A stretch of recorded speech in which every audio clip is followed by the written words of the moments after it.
Hello and welcome to a new episode of the Game Informer Show. I'm Ben Hansen. I'm joined by Kyle Hilliard. Hi! And I'm joined by Cyril Vasquez. Thank you for having me. Yeah, we have a lovely show here. We have a lot to walk through. A lot of little things, some exciting things. First off, look at this. The Nintendo Switch Lite was announced yesterday. That'll be exciting. Let's talk about this DS hardware Lite redesign. sequel. Yeah, exactly. Dragon Quest Builders 2, Jeff Cork and Kyle, you've been playing that little ditty.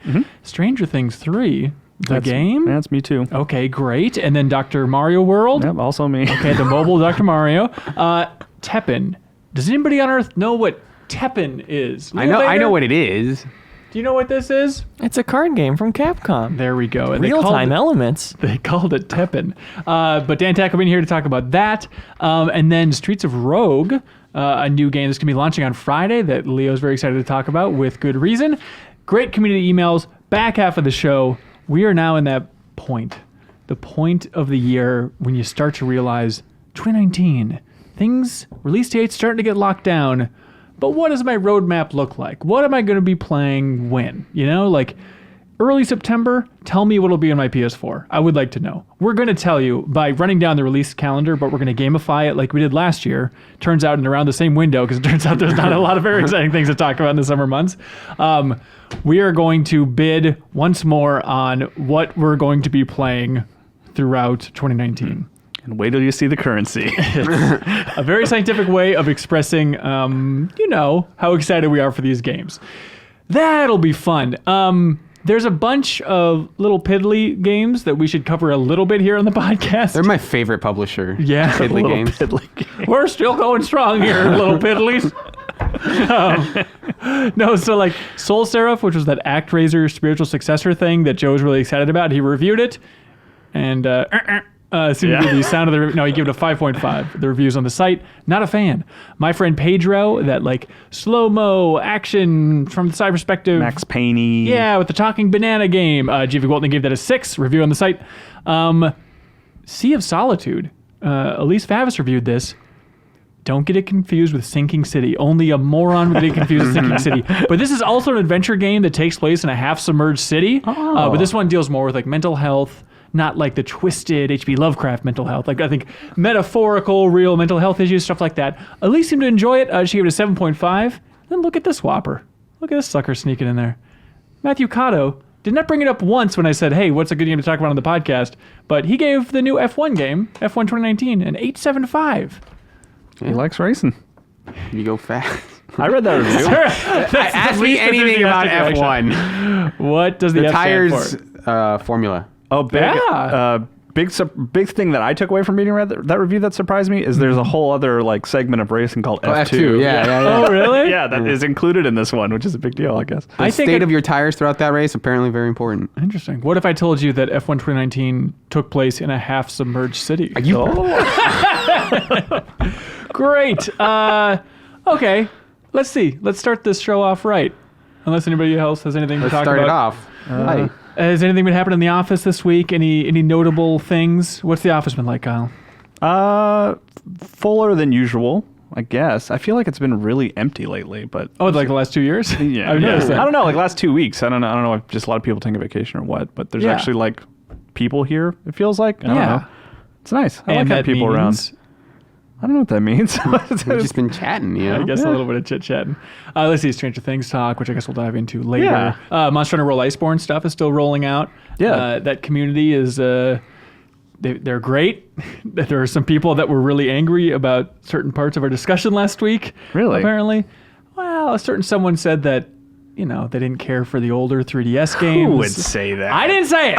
I did not say it, but I also heard rumor that someone said the story didn't matter and that you should just... Look, I didn't say it. Your I didn't Honor, say it. let the record show that I did not disparage the 3DS game. I love interacting with these communities for the cover stories and seeing, getting a flavor for each, but it's so tough to, walk that line of, Yeah, look, sure. we want to be transparent, we want to be honest, convey the info that we have in the most efficient way possible here, but at the same time, I get it. Look, Cork and I are not the biggest fans of the older games, but we like World, it's just tough to court the most hardcore of the hardcore. Yeah, when, sure. Hey, I'm proud of you guys. Hey, thanks, man. We're killing it. We're trying it. GameForward.com/Iceborne. Hey, Nintendo Switch Lite. Yeah. Very excited. We got a new font for the Nintendo Switch, a new logo for the Nintendo Switch. Isn't that weird? Oh, yeah, I guess so. I'm excited about that The kind of Switch stuff. logo is the Same, but the Lite is different font? Or No, they... even the Switch part is different. Oh, and then no, the Lite yeah, I didn't is really take note of massive. that. Yeah. What's the pitch? What's the pitch for the Switch? What if you could take the Switch anywhere? Except your living room. Except your dock. Okay, so they're making a smaller Switch. This one's going to be $200, handheld only. It's releasing, what was that date again? September 20th. Okay, September 20th. $199. $99. And sir, I hopefully I'm not the one like telling you this. Like, hope you already know this. I don't kill the messenger. They took out HD Rumble. What the?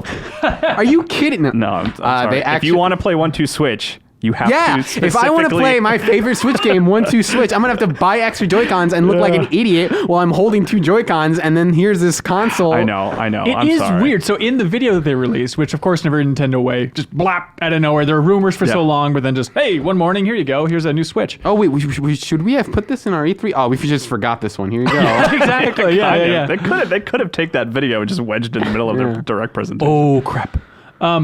But in the middle of that, they're like, okay, so obviously it's going to be handheld, so it's a little bit smaller. The Joy-Cons are not removable or detachable. They're like locked onto the sucker.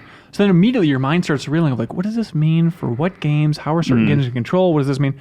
And then it's like, well, I guess 1-2 Switch. Then of course they bring up 1-2 Switch will not be compatible with this version, right? Yeah. Well, it's compatible. You just have to sync a separate pair of Joy-Cons with it. That's the part I was confused about. So you can still sync your old Joy-Cons to this thing? Yeah.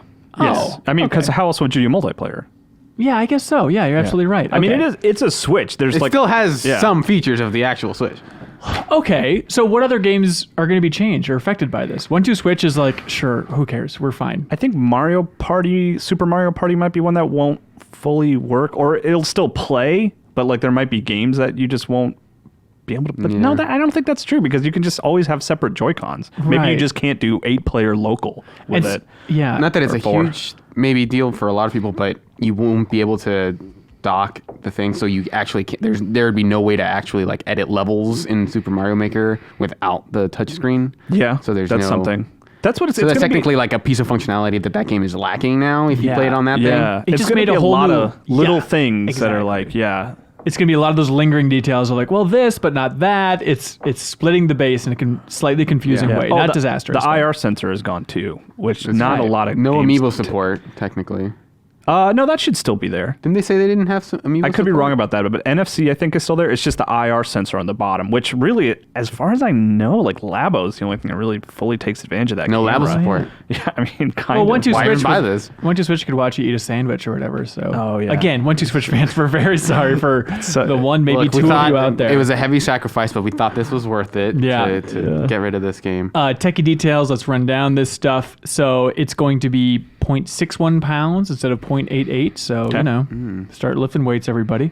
Or stop lifting weights. Now I no longer have to lift weights and keep up so I can lift my Switch. 0.02 pounds, 0.2 pounds, I guess, right? Yeah. The touchscreen on the original Switch is 6.2 inches, the crazy diagonal way. This is 5.5. For a point of comparison, the Vita is 5. So imagine it being a little bit bigger than the Vita. I want to see pictures of this thing right next to it. Some text was hard to read before. I think that's going to be a real issue. I think this is one of those lingering details that I bet some ports, especially indie games and stuff coming to Switch, there's going to be that little note in reviews or just in discussions of like, yeah, the font's pretty rough if you're playing on the Switch Lite. But I will say when it comes to smaller screens, it does sometimes make games look sharper. Like if you play a game on the original 3DS as opposed to a 3DS XL, it looks a little sharper on the 3DS just because it's like compressed a little more. Right. Could be the case here. Games might look a little sharper. Depends. Yeah, could be interesting. Yeah. Battery life slightly improved. So basically, they had a very handy chart on their website here that explained, like, hey, if you're playing Breath of the Wild, the original Switch, you can play for 3 hours. Switch Lite, you can play for 4 hours. It's like, okay, it's nice. I would want a little bit more for something that's dedicated for as a new handheld. system. I would have wanted like a more substantial boost. Yeah, battery for sure. Time. Yeah. What do you guys think of this thing? I like it. I like it. I'm probably not gonna get one. Yeah, but Are you gonna get one, Kyle? My wife might get one. Oh, just as like your second Switch. Yeah, because she plays exclusively handheld. like I've gotten to the point, like I'll remind her, like she played Xenoblade fully on handheld. I was like, you can plug that in the TV. She's like, no, I don't want to. So, I mean, yeah, so she might get one, like the lighter, smaller, and if you're just always playing handheld, never taking the Joy-Cons off anyway, it's nice. I also very much appreciate that without having to be Joy-Cons, they actually have a D-pad on that thing now. Yeah, that is D-pad, huge. Yeah. Yeah, that's a really interesting change that they got rid of the little buttons for the sake of a D-pad. But I'm not going to get it because I'm not going to spend $200 just to have a console I already have. So And you still Thanks a lot, you play Nintendo. docked, right? Yeah, I play mostly docked. Like I play like 20-30% docked. I still mostly play handheld, but I mean that's enough for me to say like this is cool. I think it'll be good for like kids. But as far as like me, I don't think I would ever get one for myself personally. Yeah. You know. Do you think? I mean, they call this. Hey, it is a dedicated handheld. Seems like they're courting that younger, maybe the 3DS audience a little bit more directly. Do you think this will take off with kids or take off in general in a big way? Yeah, I think so.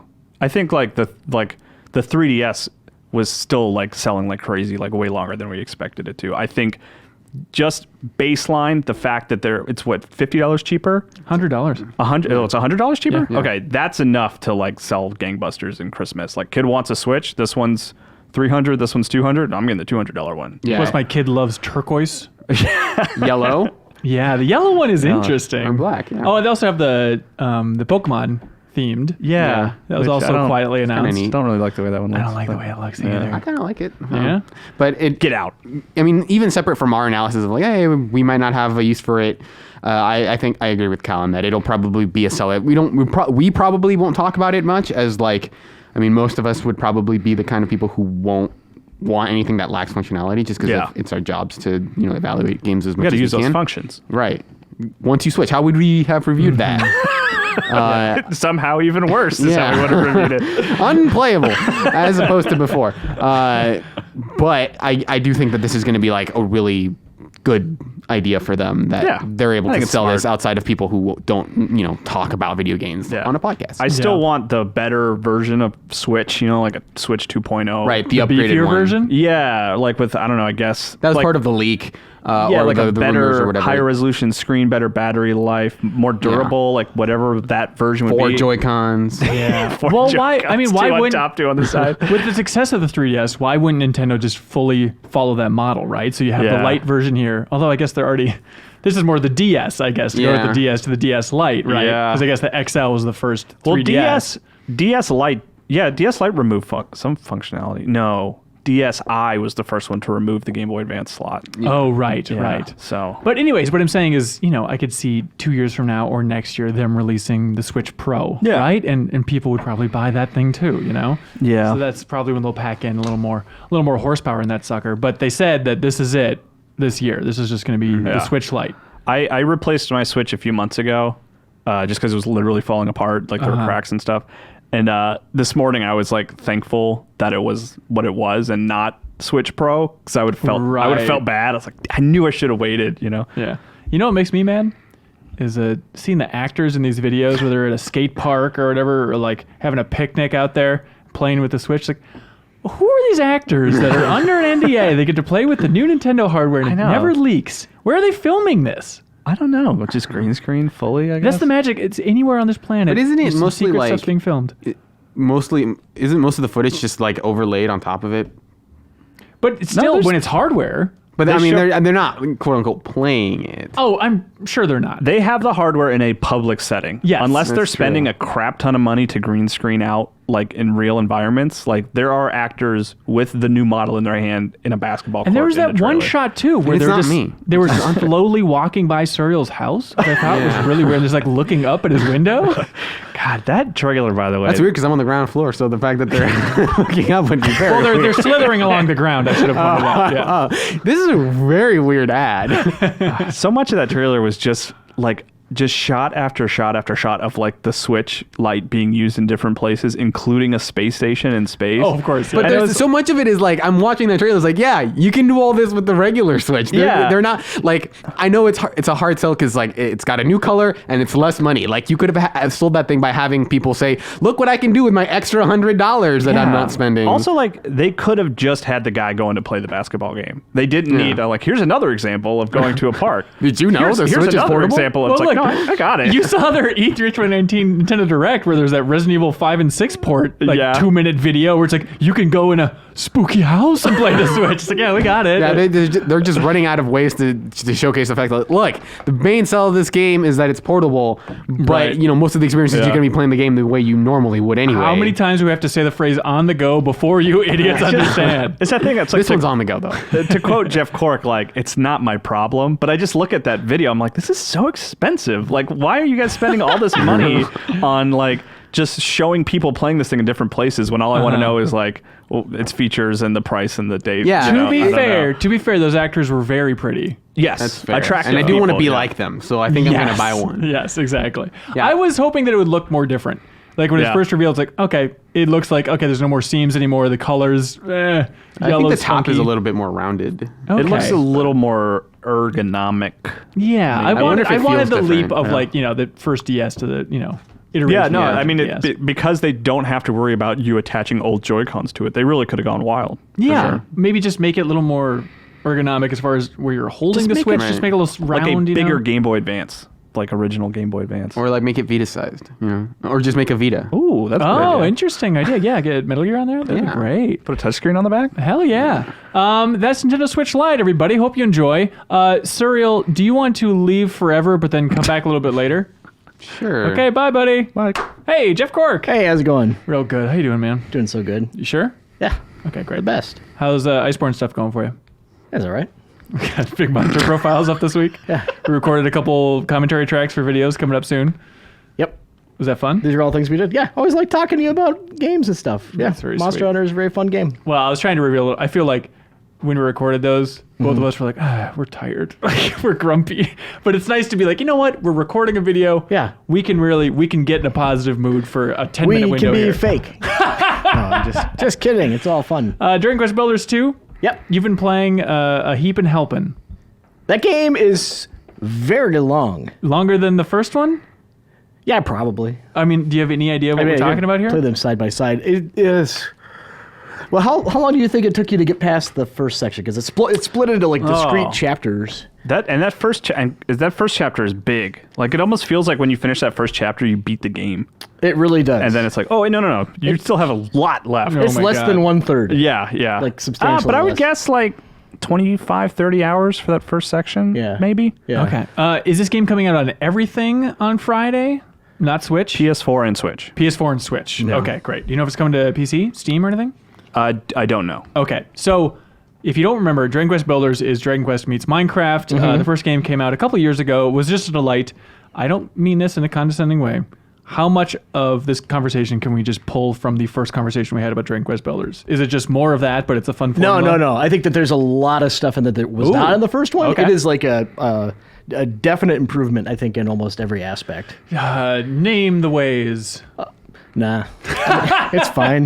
No, I'm just teasing. I'm just having fun. You're so far away when there's only three of us. I right? know. That's why I don't like having Yeah. three. Anyway, I think one of the problems I had with the first one was that there was a lot of repetition in it, right? So you kind of had these discrete chapters. Well, I think I've already said that once already. But it was kind of broken into these little story blocks where it's like, hey, I'm in the grass part. Yep, gotta go. Now I'm in the sand part. Now I'm in the ice part. You know, Yeah, like that kind of yeah. thing. And every time you would have to relearn a lot of the basic recipes, and it was just fairly tedious. Right. This time you've got like a hub land that you keep revisiting and improving on between larger areas where, you know, okay, you do go to a sand place and you do go to a grassy place. But each one of those areas introduces gameplay elements that weren't present in the last one. So like the first one you go to is farming. So there's a ton of farming stuff in there, in addition to just the regular building. Okay. And then the next, I don't want to spoil stuff, but Don't spoil stuff. But it's great. nice to have another place where you can build up stuff so you're not just abandoning things. Exactly. So it's fun, like when you first kind of wash ashore after the introduction on this island that just sucks so hard. It's very boring, which is the entire point of it. Okay. So then you go to this farm island, and then you come back and you're like able to plant crops on your hub. And then you go back to another place and some cool stuff happens, and you bring that cool stuff to your new place. So even better than the first game. Oh, unquestionably. And so I remember, Kyle, you like the first game. You like this game because there's just that idea of like, oh, it's Minecraft, but like with objectives. Yes. Absolutely. I mean, that's like the baseline thing that I like about it is it's very similar to Minecraft, and you can even I don't remember if you could in the first one, but this one you can go into first person. Oh, you can. Oh, and really? it really looks a lot like Minecraft, but it's nice because like you can go in for like detailed destruction and stuff like that. But yeah, it's nice to play essentially Minecraft and be like, hey, you got to go over here and find some seeds so you can plant stuff here. Hey, we need you to build a bathroom so that you can collect our poop in the middle of the night to make more things. Hey, here's some more things you need to do. Like I like just having a list of objectives based in a world that is like you can create and build in your own way. It's got kind of a hay-based mission system, the Excuse me, sir? structure-wise. Hey, I don't go do even know what you're this. talking about. No. Hey, go over there. Okay.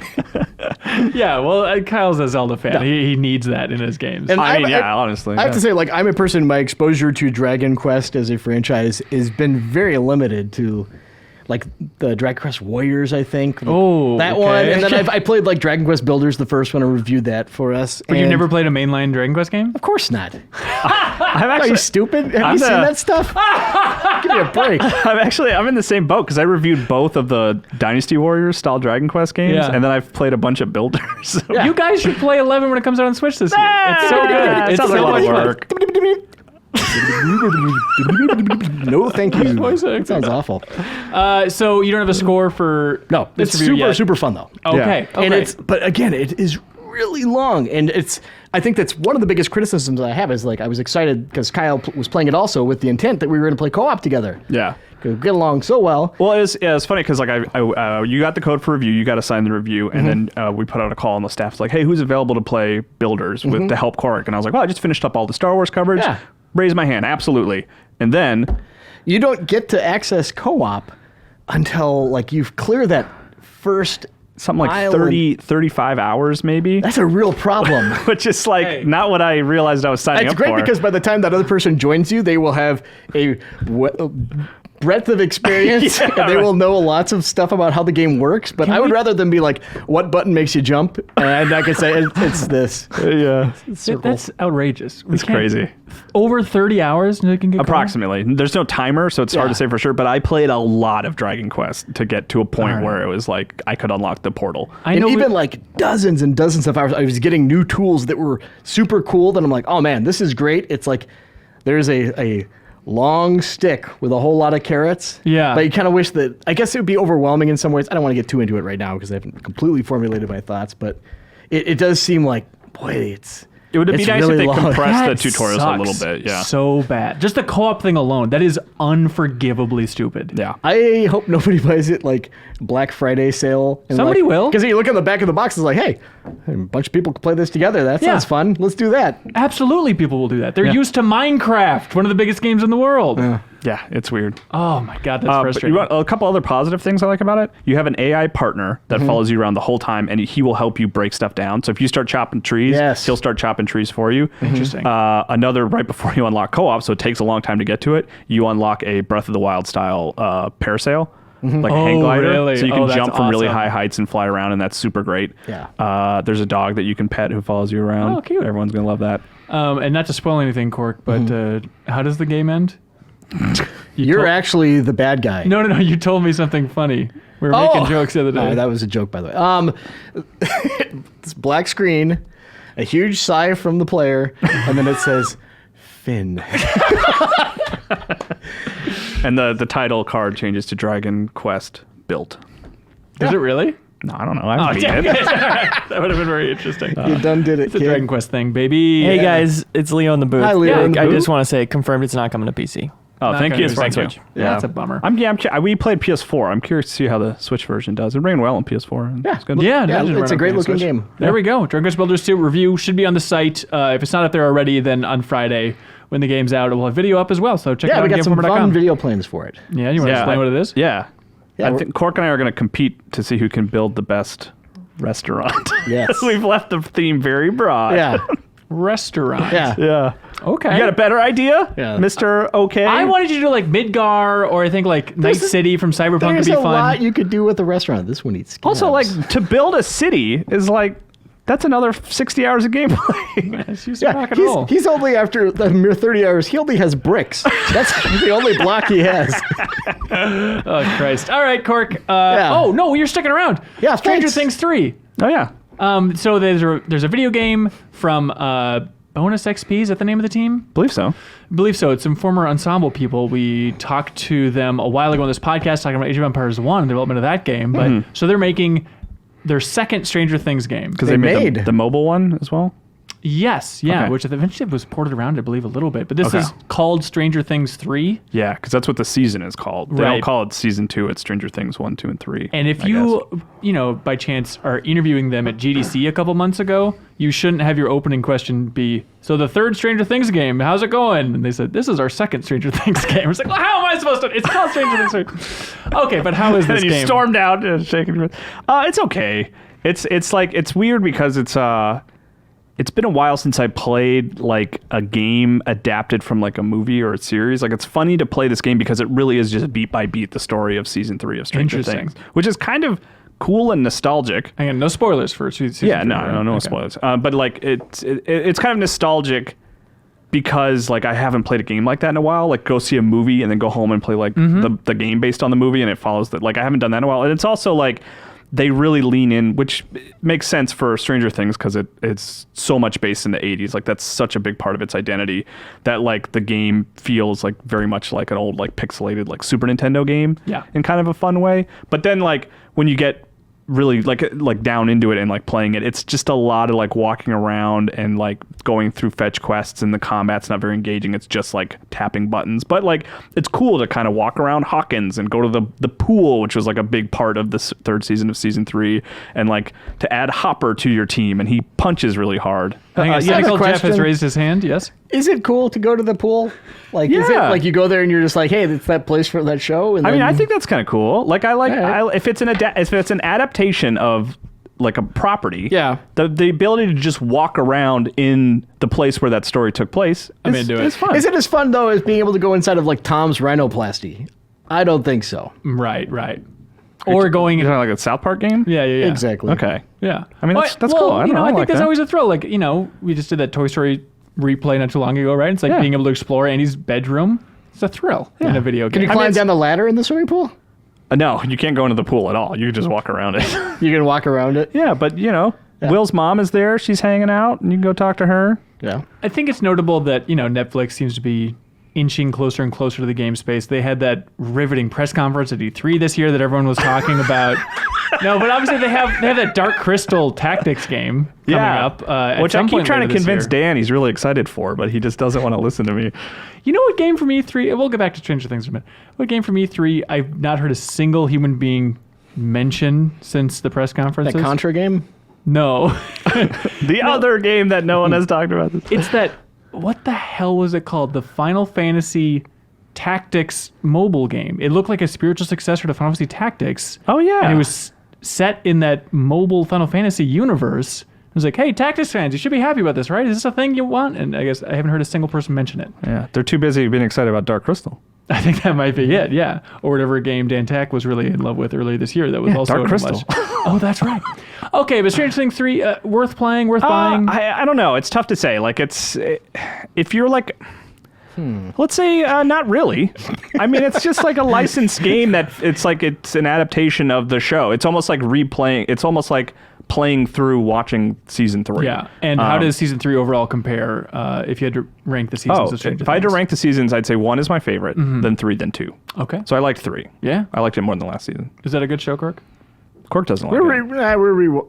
I'm rewatching it. My kids have not watched it. Yeah. And they seem into it, and their enthusiasm makes it more fun. Yeah. Oh, good. I mean, Yeah. it's basically like, what was that J.J. Abrams movie? Oh, Super 8. It's yeah. basically like if you think of like Super 8 extended out into like a big show. It's Yeah. basically what it is. Okay. Do you like Super 8? Yeah, I like Super 8. Yeah. It was 2 hours. That part, too. I know it's very lame in 2019 to be like, this Stranger Things. Is that worth it? No, it's fine. There's good shows on. All right, thank There's you. plenty to watch. You don't have to watch Stranger Things. It's hear fine. you. It's a I finally had to fun tell show. like my oldest kid to cool it a little bit because the entire time he was like interrupting the action to say like, "Oh, this is in the Fortnite expansion, the Stranger Things crossover." Oh, And I he was didn't like, know they did he was that. trying to like skirt around some spoilers, like he knew something because he saw like a skin in the Fortnite, and it was just like, all right, let's dial that back. We don't need any more of this. Wait, they did a crossover with Fortnite? Yeah. What is that like? Well, you should talk to my son. He'll tell you all okay. about Yeah, it. doesn't Apparently, like you can go inside the mall and there's like some portal things to the. Can I go in upside by down. the pool? You can walk around the pool. Oh my god, that sounds great. Imagine if you could go to Starcourt Mall, Cork. Yeah. Wouldn't that be exciting? I think for you can. You can go to the ice cream shop. Is that what it's going to take you to get back into Fortnite? I'm doing solo in the duos queue without you in my life. Solo in the duos queue. Yeah, I have Is won, that in a song? I have That's won gotta be in a 0 song, times. right? Kyle, Stranger Yeah. Things 3, is it Switch exclusive? I don't think so. No, it's not. It's not. It's Okay. yeah, PS4 and Xbox One, I believe. Okay. Maybe even PC as well. All right, you two want to clap out of here, but Kyle, you can come back a little bit later. Okay. Okay, bye. Bye. Oh, Leo Vader out of the booth. Hey man, I just wanted to come tell you that Stranger Things 3 is coming out on Nintendo Switch, Xbox One, PlayStation 4, Mac, PC, iOS, and Android. Oh, don't clap out though, because I want you to stick around, because I want you to talk about this new Capcom card game with Dan Tack. Hi, everybody. Welcome, sir. This game's called Teppen. It really is. shows you the power of Japan, especially with, Capcom here. That, oh, Kyle in the booth, you want to open that can a little bit louder? Cool. No, just the fact We're that thirsty. the game's called Teppen, which translates to like top, it apparently was in Japanese. nice. But good name, bad name, where are we landing on Weird this name. I thought it was a very, play- very close to Tekken, which is strange. That's what I thought it was a play on at first, and then I realized they couldn't do that. That's Namco. everything about it is strange, right? Stealth release, 4th of July. 4th of July release. Mobile only. Mobile only. And, no pun intended here, they really could have phoned this one in for a Capcom battling card game. But Dan Tack, you seem to have different thoughts on that. I am initially very hot on it, still am, but I'm Hot. Yeah, but I'm also concerned. Like, at the same time, currently, as of the time of this podcast, it has no. A lot of players who want to play a mobile game but don't want to play it on mobile can use something like BlueStacks or Nox, a PC emulator. Much better for like streaming and long play sessions. Do the microtransactions and stuff still work through that? Yeah, you still use your account and everything. So Capcom wouldn't like shut them down for it. Yeah, you're still connected with your Google Play account or whatever. Oh, It's something So, Capcom could work to support, Oh, okay. and they haven't at this point. like 99% of games you can play on this. Well, that's okay. Maybe not 99%. You can play a lot of games on it, okay? And it just Yeah. connects to your Google account. You're still paying the money. Monetization's still there. That's not a problem. Okay. This isn't like the devious kind of emulation that we don't talk about here. Right.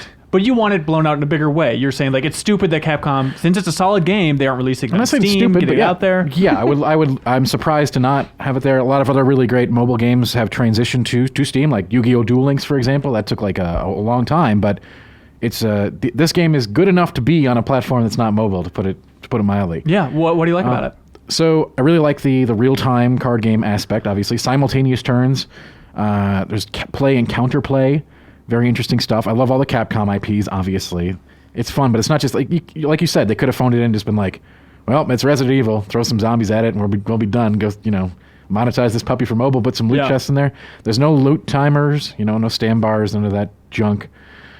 You do have daily missions, but those are in everything now. Yeah. I mean, it's to the point that we The combat is good. Yeah. There are some problems, I think. Obviously, I already mentioned some. There's some just weird stuff, like when the game does its daily update, it'll kick you out of a game, and you'll lose it. So you gotta like plan for that. Oh, no. I'm sure they're working on that. And then you have like there's some balancing issues that need to be addressed. Ner Gigante is like 90% of the field at the top level right now. Oh, really? Because he's got a move that basically just kills the entire board. There's an Elder Dragon. I understand. What, Ryu's going to put up a fight against it? Yeah, Come on, basically that move forget should about should cost a lot more. Anyway, it's fun. Yeah. Well, I mean, it's to the point I was going to say that, like, we recorded a video about it. You can check that out on Game Informer's YouTube channel or GameInformer.com. And then afterwards, Leo's like, I'm going to actually check this out. Like, as a Hearthstone fan, it looked different enough to pique your interest. Right. Lots of games have come out since Hearthstone that are similar in so many key ways. I feel like this is the most different one I've seen that is making interesting changes. The fact that there's only 3 lanes possible, 3 cards on each side is the max you can have. Yeah. And it's moving real time, so you have to be keeping track and doing the math at a good enough rate, and I think it's just the right amount where you can keep track of everything. And then matches go by just so fast.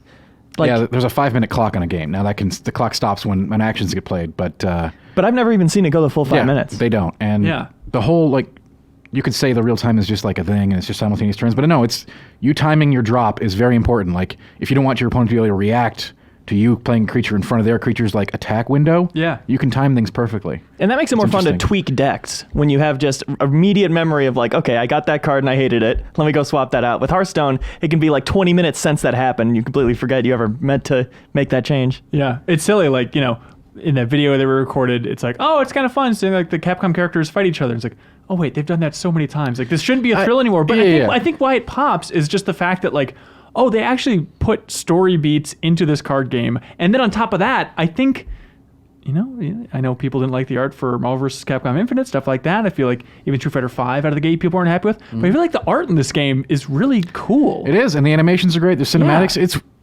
shockingly high production values for, I don't want to rag on mobile games, but I did not predict this to be a game that I would be enjoying and playing. Right. Sure. Yeah, and it's completely free. Yeah. Teppen. Teppen. Great. Dan, will you fight for Teppen for top 50 games of the year? I might. It depends. I got to see where it goes from launch. Like, Sure. It'll depend on post-launch support, whether we get Ghouls and Goblins and all that stuff. Okay. No, but yeah, I might. I can see it happening. Yeah. There's a world where that happens. Does this, so it's a collaboration with Gung Ho, is that right? Yeah, that's right. Okay. Do you think this falls into the category of good job Capcom? They've been on a hell of a streak lately. Does this Teppen card game fall I think we into need that to wait umbrella? a few months to see what happens, because what was that game? Puzzle Fighter or whatever? Just, they dropped off and said Right. goodbye. That's right. So was this going to get this? If this gets post-launch support, it could blow up. I can totally see that happening. Yeah. Streamers have to be able to hit it. Like, no streamer. It's such a pain to stream it right now. Like, off your device. Yeah. Like, no. Streamers, hit it, but don't quit it. It can Right, be big. everybody? It can be big. It's fun. It's fast. God, Yeah. Yeah, I'm not marketing for this game, I swear. The only concern I have at this point is if it's going to catch on, because I haven't heard like one word about it. And I do think that's part of it. Like, Yeah. the mobile-only platform, that's not the stuff that gets noise on Twitch or anything like that. So Right. Yeah. Right. Teppen, check it out, everybody. Dan Tack, you're a busy man. You want to get out of here? Hey, bye. Love you. Oh, Lord. We got Ben Reeves here. Hello. Welcome, sir. How's it going? Fine. How are you? Sorry to be so personal, but I'm doing good. Oh, good. What have you been doing today? I did an interview With for a preview. The game's announced. It's the Ember guys. Ember. What's that? Do you know Ember? It's Muse Games. It's this new. It's a game where you're a firefighter and you are basically, it's a ride sharing economy style. So it's like Uber for firefighters. Okay. It's like emergency services. So you're a firefighter and you're called to the scene to like rescue people. Is this political? Very political. Wow. It's kind of funny. Yeah, I think it's cool. Right on. But like you're supposed to rescue people and like you maybe don't rescue everybody. You get Yeah. dinged a few points. Oh, is that preview for the magazine that you wrote? And the headline was Ember Alert? And we said that's in poor taste? I still don't get it. Okay, cool. Reese, we're going to talk about the game you want to talk about in a little bit. But first of all, let's talk about a game that Leo's excited about. We did a video, new gameplay today, earlier in the week showing it off, and it got me excited about it. This is called Streets of Rogue. I would argue up there with Teppen for bad names for games. Yeah, sure. But still worth a look. So it's been in early access for years. Final version's coming out on PC, Switch, PS4, also Xbox One? I think so, yes. Okay, Yes, and that's yes. on Friday. So check it out. Leo, what is Streets of Rogue? It's top-down roguelike. The gameplay would be closest to an immersive sim. So you've got Yeah. stealth, you've got social elements, you've got action when things pop off, melee or gun combat. But I think all the most interesting stuff is the way that everybody in the world has their own traits and role to play. You can befriend people and they'll give you stuff. So many different ways to solve these missions that you're given that you have to complete or fail before you can move on to the next stage. It's just so satisfying, Reeves. I think you dig this too, because it's like you look at this game, it's like, okay, kind of 16-bit throwback look, kind of indie. Okay, we're gonna be running around, Hotline Miami clone, got it, shoot people, move on. But it's like, oh no. This is so much more of a sim than you think, with just 1,000 little ingredients, right? Where it's like you can find items, it's like, hey, here's an ear whistle. It'll blow the hearing out of everybody on this floor. Like there's all these little items that are just like little story generating potential items. Exactly. It's a terrible way to describe it. And what's exciting is, just the social aspect of realizing like, oh, okay, you can talk your way through a lot of these situations. Like one of the characters you can choose out of the gate and you unlock more characters and archetypes as you go along is the doctor. And so it's like, okay, I can be the doctor. For him, he can't use guns. And his big quest objective is don't kill too many people, which is like a very fun way to start like such a flexible, creative game like this. So do you fail if you kill a certain number of people? I didn't hit that limit. I just used my tranq dart on a couple guys and called it good, and it didn't count. So we're safe. Every character has this big quest that's specific to their ability or role, and if you complete it, you have little bits of it to do in each stage, and you can check your progress, and if you do it before you leave, you get a big XP bonus. Every time you level up, you can get a new trait. So that's the main reason to keep plugging away at it. Okay. And then I'm sure there's something in the ending, but I haven't gotten to even the last world yet. Is it that hard later on? It's pretty tough. The latter areas, because you're moving from the slums up through the industrial area, through the park, through downtown. Through uptown. And once you Yeah. get to downtown and uptown, like they have really big security presence there. You can't just bribe your way through or try and, Right, and there's a lot more security robots get called on you when you do things wrong. There's a mafia presence that you don't want to get mad at you, especially if you can. Something I found out last night is just an example of one of the random features of this world is that when you go to shopkeepers, sometimes you can borrow money and you'll get a little debt counter where you have to pay back a little bit with interest. And they're like, don't forget to pay this back.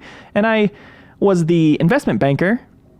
So my thing was I was super addicted to drugs. And my big quest was to constantly be taking drugs and never going into withdrawal, which happens to him when he stops taking drugs. So all these different drugs that increase your speed or poison you or regenerate health, tons of different properties.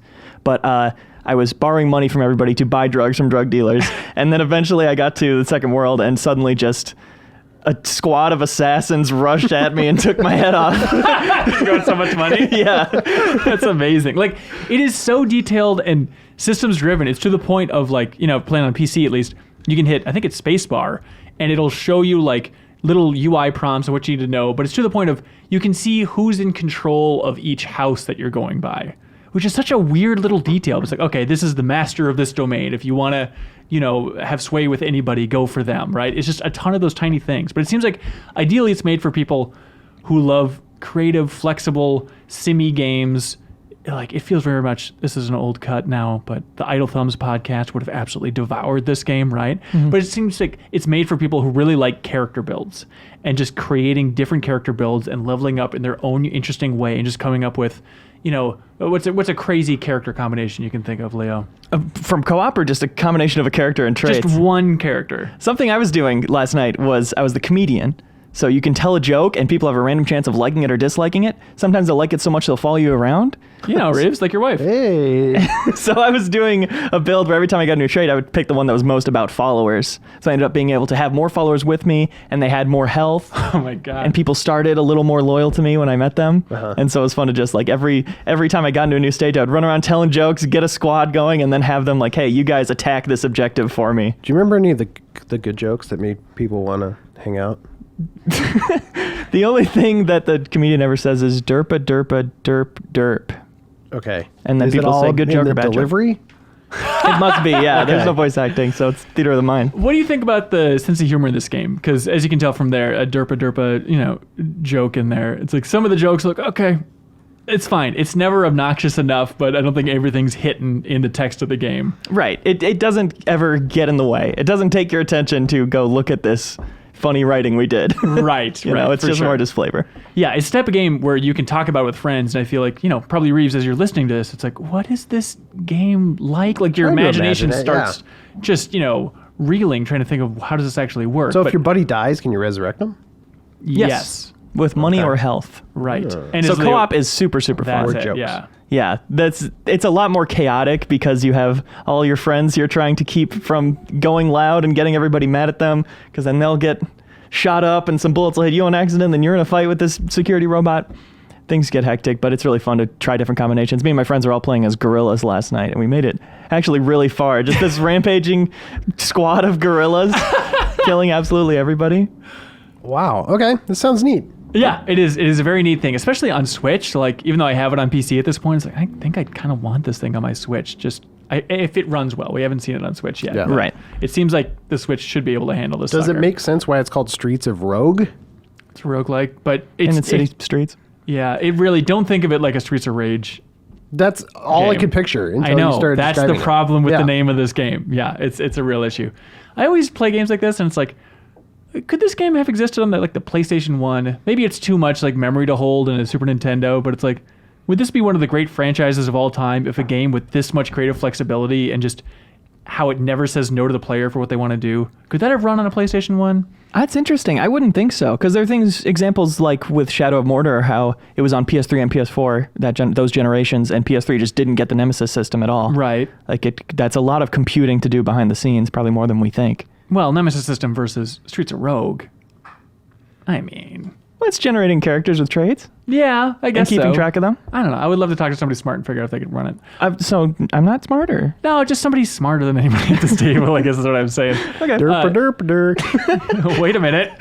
Where are you going? I'm I following like you. that. Derp. You had an interesting point. I figured it was during the video or after the video where you said that this game is going to hold you over till Watch Dogs Legion comes out. Yeah. It's weird to connect those games, right? But I think they're in the same family of immersive sim action if you want it games. Yeah, what do you even call those? Immersive sims that are really good? Immersive sims with character generation? Immersive sims, but not System Shock? Yeah. I don't know. Please help us. Yeah. Please. Huh. Do you say, what is that most popular game of all time that I can remember? That Dwarf Fortress? the Wild? Is that is that like the common reference point here? Sure. Yeah, you could say just immersive sim story generator, I think would kind of do it justice. Okay. Because I think that's a genre at this point. Yeah. Like, what was that other one from last year that I can remember the name of? RimWorld? RimWorld, thank you.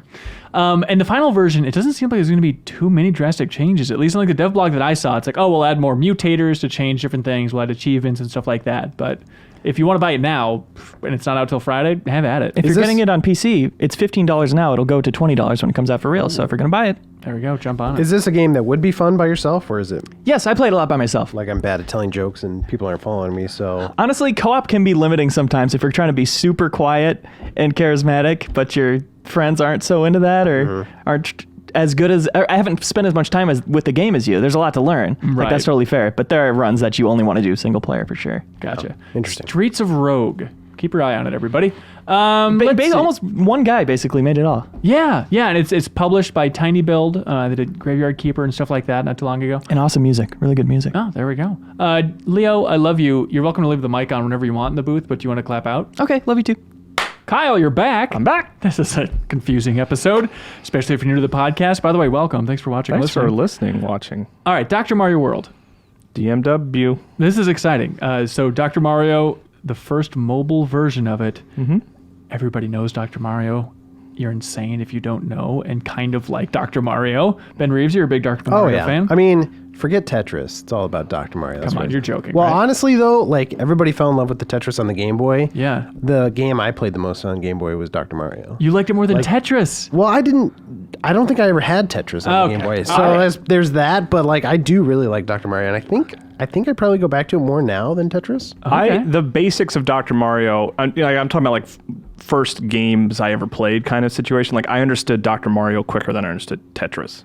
Really? Yeah, but it was also a matter of like my brother had a Game Boy and Tetris, and my first system that I owned that was mine was a Game Boy with Dr. Mario that my grandmother go. gave me. And I actually have a photo of me like opening that, which is kind of cool. That was like so sort of the first game that belonged to me exclusively was Dr. Mario. I've been playing a lot of Dr. Mario on the Super Nintendo recently because it's like that fusion. It's the Dr. Mario Tetris hybrid, which is just an amazing cartridge overall for Super Nintendo. So I felt especially primed to get into Dr. Mario World. Then you start it and realize, well, this isn't really Dr. Mario on an iPhone. Like, it changes things up more than any other Dr. Mario game, including Dr. Luigi. This is completely different. I mean, it's upside down.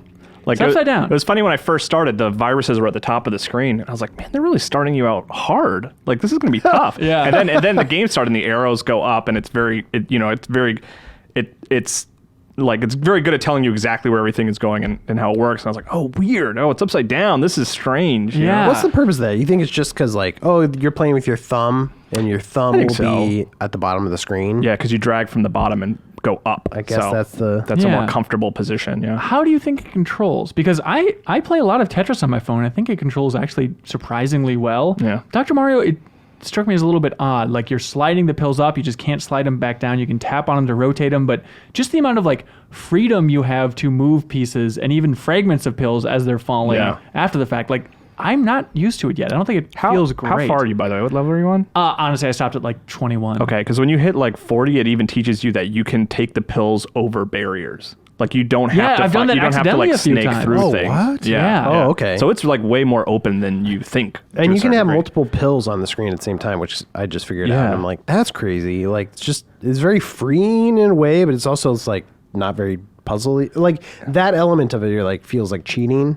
Yeah, Yeah. kinda. That makes sense. Well, it's just different. You have to like it's Dr. Mario like at a base level, but it like you have to rethink how you would typically approach a Dr. Mario puzzle. And it's weird to say like, oh, it feels even more like a puzzle game, but like it feels, because it's limiting the number of moves you have, the number of pills you're going to be working with, it feels a little bit more strategic in how you're solving these puzzles, right? Like, okay, there's probably a correct answer to exactly where I need to put that pill. There's not much wiggle room here towards the later levels. It's wholesale borrowing the Candy Crush system of Yeah. like even the map and even the like icon for the hearts and stuff like that are similar, which I like Candy Crush. Like I think it's a good mobile model to follow. It's always going to be frustrating when you hit like 0 hearts and you want to keep playing and it's like kind of pushing you to buy things, but you can play for a long time without having to wait as long as you're doing well. Once you start messing up is when you start running out of hearts and stuff like that. But if you're winning and you're doing well, like you can play forever. Yeah, you know? the first 20 levels are basically an extended tutorial, Yeah. and they don't limit you there. It's infinite there. And then once you hit 20, then it'll unlock multiplayer, which is interesting in and of itself. And then also, it'll start getting real with that timer up there. Yeah. But you haven't been too annoyed by the free-to-play stuff? No, but it could be maybe I just know exactly what it is because I played a lot of Candy Crush. So That could be. It's not like like the second I saw how it worked, I was like, oh, I'm familiar with this. So, Yeah. but it is, I've only like, it's kind of, I was talking to Cork about it today. It's kind of fun to like take a hit when you hit a really hard level.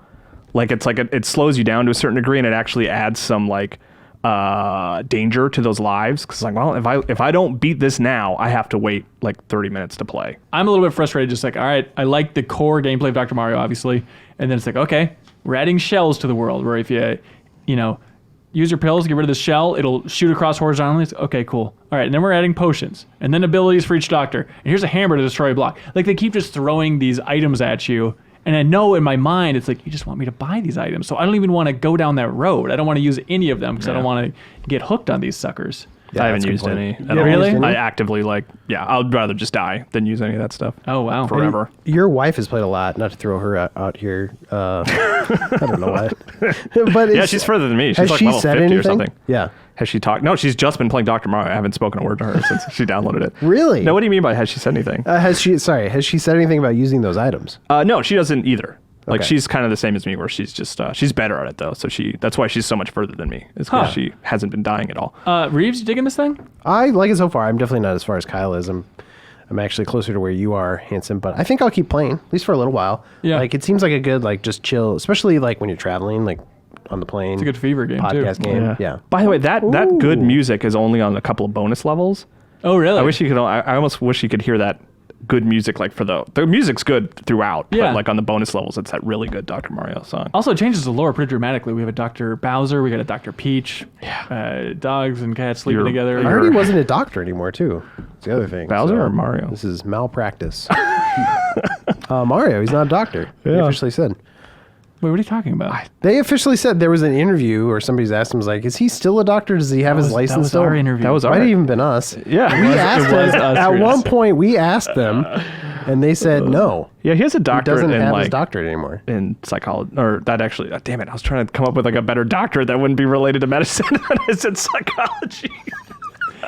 Computer science. Damn it. Yeah, he's a computer science doctor. Hey, that's it. Dr. Mario World. It's I like free. it. It's a good, fun, free game. I think, like, we'll give it some more time, but in terms of the Nintendo mobile offerings, I still think Mario Run is my favorite, but Okay. Dr. Mario is, like, easily second place. Right Fire on. Emblem, and then that Animal Crossing, I didn't care for very much. And then there was that other one that was an original IP that was really underwhelming, too. Oh, yeah. That was like the big collaboration. Yeah. Dragalia. Dragalia Lost. Thank you, Leo. The other weird thing is it's co-developed by Line, or they're in, like, which is, like, a social media company in Japan. Yeah, I it was remember. interesting. Yeah. And, like, the 3, 2, 1, go sound effect that plays when you start a level is from Zoom Zoom, what? which is another Line game. It's like wholesale, just totally taken weird. from that game. Oh, wait. Line developed Tsum Tsum? Or I don't know. Are they a developer? I don't know the full story of Line, but they are when you load up Zoom Zoom, it says Line as like one of the starting logos. really? And same for Dr. Mario. Oh, that's interesting. Which is weird, but It's a weird world. There's Dr. Mario, everybody. You want to move on to emails? Let's do it.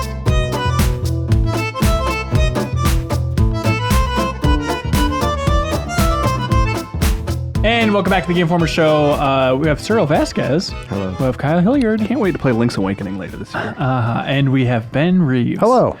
Honor to have you all. We're going to answer questions that people send into podcastinginformer.com. We're going to answer them to the best of our ability. Even sometimes when people send in feedback or comments or, little thoughts to podcastinginformer.com. Traces of their blood. Traces of their blood. We are going to answer them spiritually. And we're going to Typo negative. We're going to feel them. We're going to honor their presence. Anything sent into podcastinginformer.com, we respect it. We Pay our respect respects you. to the gamers. Hell yeah. So we read some of our favorites. Our absolute number one favorite wins email of the week, and then we put a pin in the map where that person is from. We're going to put them up on the big board. That's right. We have a couple places that are doubled up now. It's pretty wild. Gresham, Oregon, I believe, is on there twice. I believe we have Texas and Vancouver also doubling up there. No, Those Alaska. are the yellow ones. Those are the yellow ones that are doubled up. Yeah, it's very scientific. What are you gonna do when there's a triple? I don't know. I can't think of any other colors, but I'll try and come up with something. Okay. South America, where are you at? Hey, South America. We actually have a fair amount of Brazilian Do ya? listeners. Yeah. They're just not good at Cool. asking questions. apparently. Podcast at GameOver.com. Oh, that geek guy writes in all the time. He just has never won, apparently. It's a real bummer.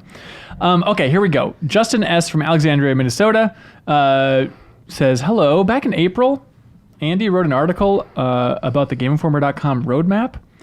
And he said, one of the upcoming features listed was the launch of a Game Informer merchandise store. Andy wrote, we are well on our way, and I don't expect the wait to be too long.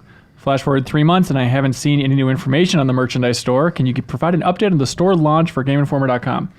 This is very insightful that this person sent that in, because I forgot that Andy teased that. There are no promises of a Game Informer merch store, but I would love to put the feelers out and see if there were a Game Informer merch store, hypothetically, in the near future, what would you want in that store? What would you want t-shirts of? What would you want the t-shirts to say?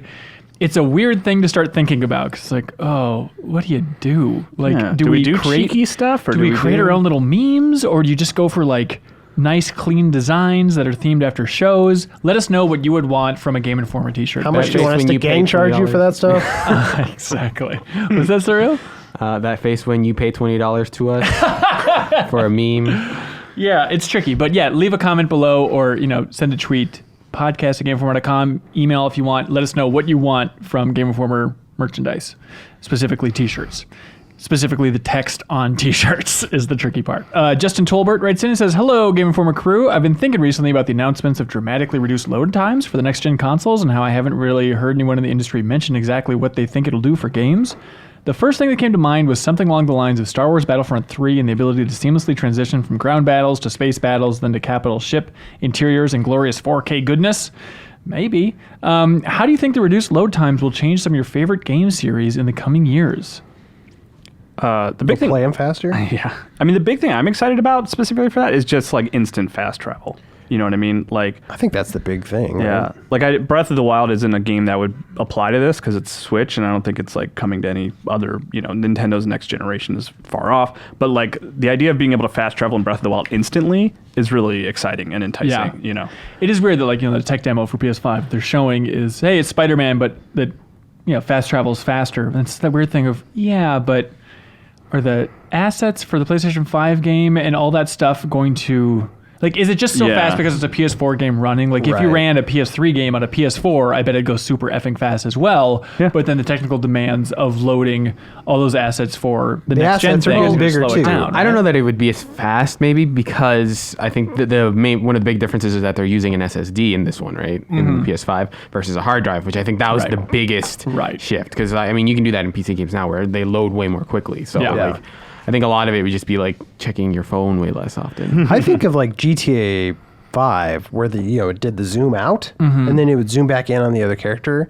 I think doing more stuff like that would be really cool, even though that's not technically fast traveling. But even like if the new hard drives allow for more stuff like that, and stuff we haven't even thought of, like that's what I want to see. It's weird to me for people to treat this like some sci-fi thing, right? It's a little bit like during the Project Scarlet review, and they're like, we'll have frame rates you can't even imagine. It's like, yeah, PC gaming Like is there. 144 hertz. Like Yeah, we've been running 240 games off SSDs for a while on PC. Yeah. Like, it's nice, Yeah. but it's not like this complete night and day generational leap in my mind. Well, it's about creating an industry standard, right? Yeah. Like even PC games that are capable of those things still have to scale down what they're doing so that it can run on every platform. But if everyone is doing an SSD, if the game that you're developing is exclusively going to run off that hard drive, you can make games around that where you Right. can't necessarily do that on PC. Yeah.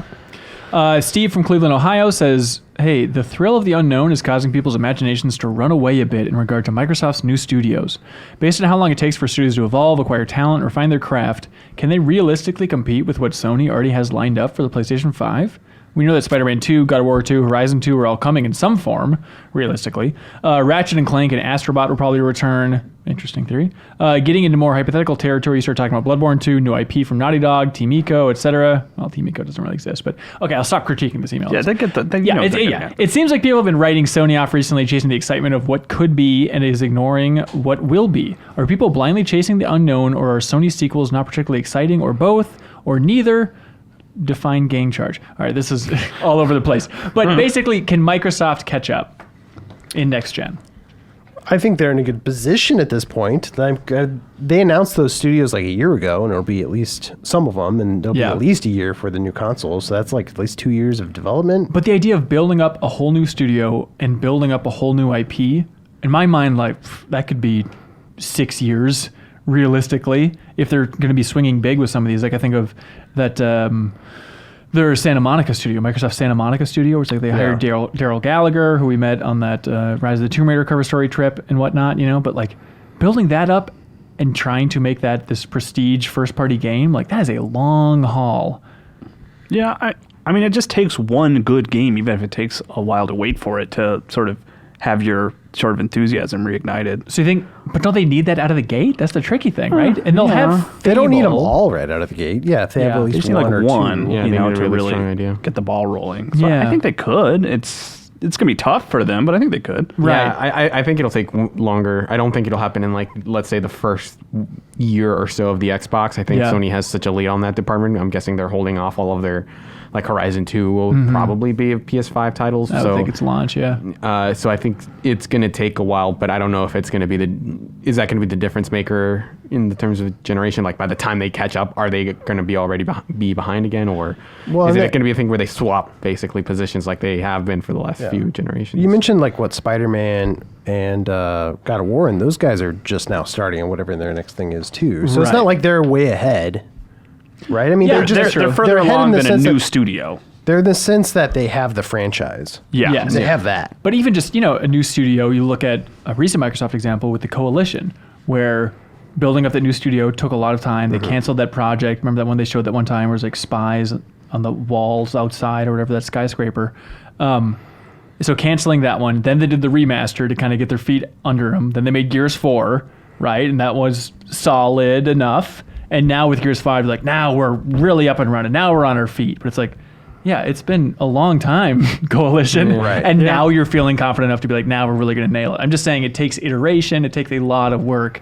And so maybe by the end of next generation, we can see the studios up and running. There might be like a Fable 4 right there at the beginning, maybe. Right. Yeah, I think that one, they're And probably... Halo.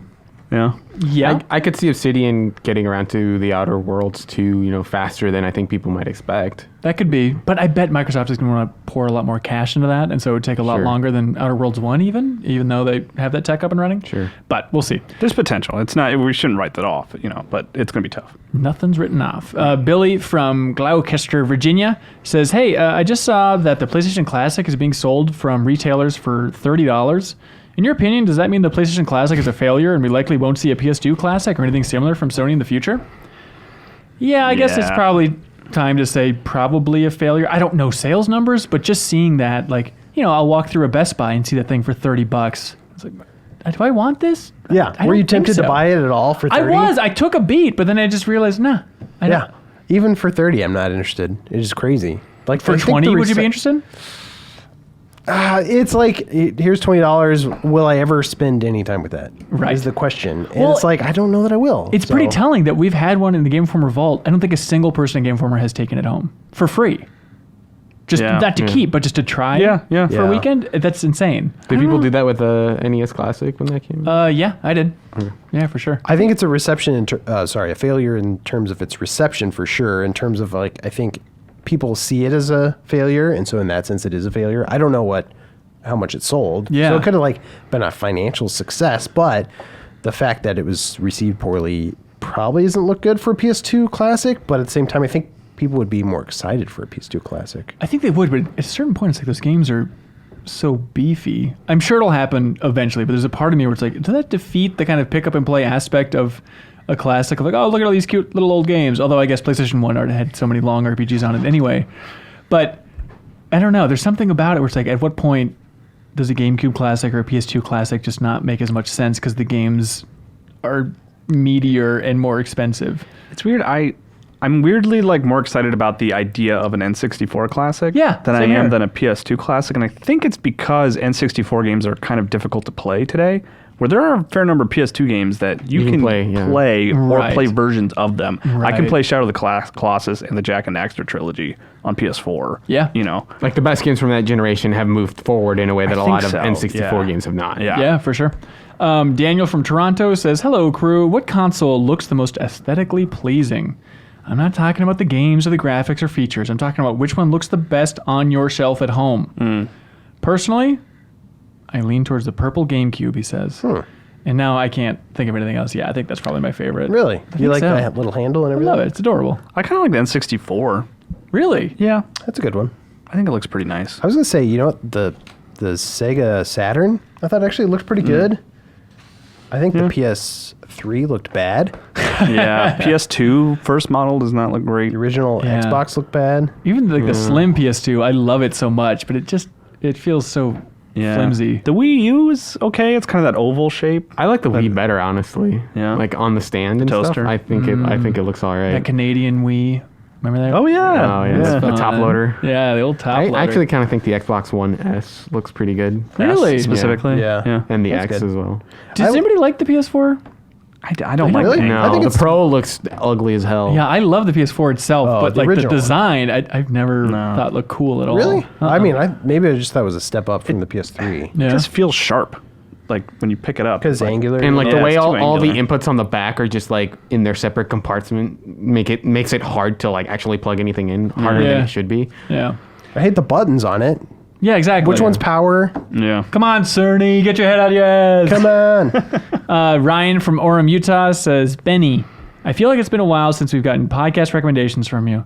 So would you in the esteemed panel, including your lovely Leo in the booth, please recommend your favorite super niche, super specific podcast that we probably haven't heard of?" I don't know about super Niche specific, ones. super niche. Yeah. I mean, we've know, talked man. about Blank Check recently. Which I is love, a big especially one like, that I've gotten their into. episode on Heat is super great. Yeah, John Gabers is on that one. Yeah. I've been listening to Dax Shepard's podcast a lot lately, Really? which kind of surprised me. I just kind of started listening to it on a whim, but he kept getting guests that I like. So Yeah. I think I would recommend that What's one. that now one at this called? point. Armchair Expert with Dax Shepard. Okay. This is not super niche at all, but I still think Conan's podcast is a lot of fun. And it's Yep. weird hearing like like Conan Conan. and even Letterman with his Netflix show. It's weird hearing like these old timers, people who have done thousands of hours of late night, suddenly get excited about like, oh, people care about this. Like Conan, on the podcast so many times, like I've gotten so much feedback for this podcast I never expected. Because you imagine doing he his genuinely show. likes it. Like, Yeah, but imagine doing his show for decades and just trailing enthusiasm, and then Yeah. you do a podcast, everyone's like really engaged with every interview you do all of a sudden. It must be night and day. I've been listening to the Super Mario Brothers Super Show, which is that website, The Hard Times. Which is Yeah. a very funny website that I like a lot. And they're basically watching the original Super Mario Brothers Super Show episode by episode, which is That's fun. fun. Yeah. I've been listening to the Anthropocene Reviewed. I don't know if that's niche at all, but What is that? John Green, he's the writer of The Fault in Our Stars and a couple other things. But Yeah. I think he writes every episode. So he's like reviewing things that are part of just our like everyday lives. So he'll review like Diet Dr. Pepper and like, some other like obscure thing, but it's like human. And like, I think he's a good writer. So like, it's kind of fun to listen to. Yeah. Another one like The Sporkful is good for food. If you like food. Really? They just Yeah. talk about food? He talks about food. He usually interviews somebody, and like through the lens of food too, and like what they like to eat and what they like to cook. Yeah. Yeah, there's a Ultra 10 TV. They do like they do a YouTube show, but they have a podcast version of it. It's mostly about fighting game stuff. So if you're interested in that kind of stuff, they do recaps of, hey, here's what's going on in the community. Here we're going to talk about a specific topic, and occasionally they'll have people on. So that one's pretty good. Nice. And then they have that one podcast, Game Query. It's from what a is group of this? former interns from some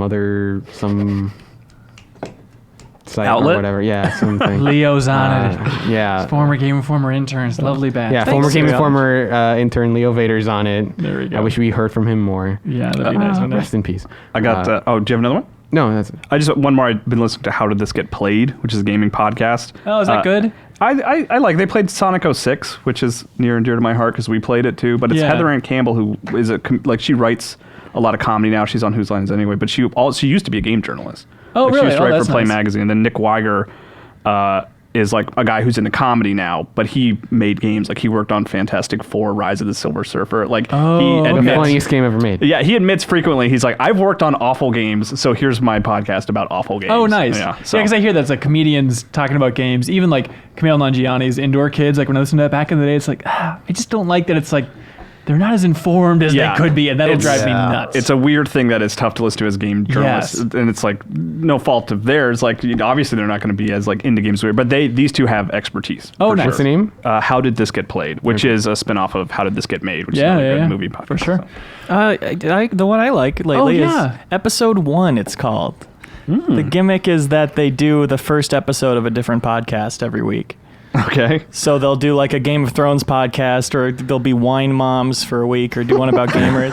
But they've been doing it for a couple of years now, and they've gotten so like esoteric and high concept. They did one recently where it was a black box recording of 2 pilots on a plane that Went down? went down. Yeah. Oh man. And there was one that was just an evening of 911 calls from Terre Haute, Indiana. Oh my god. It's super How funny. regular is that? Weekly? Yeah, I think it's weekly. That's crazy. Or it's That- every other week, and then you can get an extra episode on their Patreon. That Wow. seems like it would require a lot of work. Yeah. They like pre-write a lot of bits. It's one of the funniest podcasts out there. Oh, all right. That's Episode awesome. 1. Episode 1. Igor from Boston, Massachusetts says, "Hey, when you think about the future of gaming, are you excited by wonderful possibilities or worried about potential downfalls?" Oh, I do worry about trends that I'm not a fan of, like overtaking everything. But if you had to choose, you're more pessimistic? No, I'm more optimistic for sure. But I do like when I see like the popularity of free-to-play games and stuff like that are focused on multiplayer, which I'm just personally just not. I'd rather play single-player story games. Like I get a little worried, but overall optimistic generally. Yeah, my gut reaction was optimistic. Then I was like, well, wait a minute, but why? Like, if I dig into this at all? Like, I'm just optimistic because I know that every year there will be a handful of really, really great games that I absolutely love, right? And it's like, that'll last for a decent amount of time, right? There's enough people who like the things I like that they'll keep making those yeah, things. exactly. Yeah. Hey, beautiful, poetic. A lot of people bought God of War. Daniel from Toledo, Ohio says, "Hey, GI Crew, I just recently started playing Stardew Valley for the first time. And the marriage mechanic got me thinking about the virtual relationships I've been a part of in games throughout the past. What's your all-time favorite video game relationship?" Oh, this is the relationship you've had in a game with somebody? Or Yes. like people in the game who are In just the related. in the game. Oh, see, I thought when you sent those questions our way, I thought it meant like 2 people who are in a relationship, 2 characters in a game. Oh, that counts. Who have a relationship. Sure, let's go with that too. Whatever you want, man. So like Nathan Drake and Elena, for example. Yeah, Okay. stuff like that. Okay. That's what I was thinking of. But not necessarily romantic, right? What Like, they can about just be- what about one that you've experienced that you've effing lived through? Nathan Drake. Are you Elena? That's right. Wow. I remember in Catch me. my immediate thought. Famous She's saying line, that? her catchphrase. It wasn't my world. I think back to like it's probably like the first relationship in a game, realistically, outside of like, I don't know, Cloud and Tifa or whatever. But like Harvest Moon and PS1, there's a character named Potpourri. She's got pink hair and like red eyes, and she's very exaggerated and emotional and always screaming, very anime, all that type of stuff. But I loved her. She's the best. the one that got away. What's your favorite real life relationship, Kyle? My wife. Correct answer. Over your daughter. Is that my wife or daughter? Your wife's relationship with who? Yes, come sir. I think probably my favorite one would probably be Geralt and Yennefer. Oh yeah. Nature. Oh, really? okay. Cool. Especially So you chose Jennifer. Yeah, because I know that she was like a prominent character in the books, and then I read the books after I played The Witcher 3, having played 2, which is a weird path, but like playing through that Last Wish quest and then reading the book Last Wish, there was a lot of like reverse, like, oh, that's what they were doing in that that's in funny. that quest after reading the book. Yeah. Which is a very good like, oh, they've been like the way that series establishes how long term the relationship is, and Right. the ups and downs they've had is really well done. Yeah. I tried to play it like, oh, I don't want to pick sides here. Like, I love you all. I love you both. And then that just leads you end up as a single person, just kind of like real life. Yeah. But I did that also in Jade Empire. I don't know if you played Jade Oh, yeah, Empire. okay. But there's like a couple of different relationships you can have. And I was kind of like, oh, I don't want to pick. And it was like, I can't decide. And then you end up like, they kind of like, all right, they close the curtain and it's like, you have a 3-way. Really? What? That's happened? Video games have I come did a long not way. expect Wow. that. Wow. Were you into it? Yeah. You're the Drake kind of was there? indecisive man I can get behind. Oh, catch me and me. Keep catching me. Don't drop me while you're catching her. We've never done this before in the history of the podcast, but can I kiss you? No. And we have done that. No, Kissing noises. Yeah, you're right. But Kyle, you have to clap out during the emails? Oh, you want me to get somebody else? Sure. Yeah, I'm sorry, All right. you gotta go. All right. Goodbye. Thanks for having me. Make it a good one. Oh, Joe Juba. You rolled the dice. Welcome, Joe. Sorry, you rolled a 1. Joe, you're just in time for this perfect question. It's Forrest from Lawrence, Kansas. Yeah. He says, hello, crew.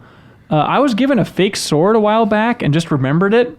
I was wondering, how many of you at GI also own a sword?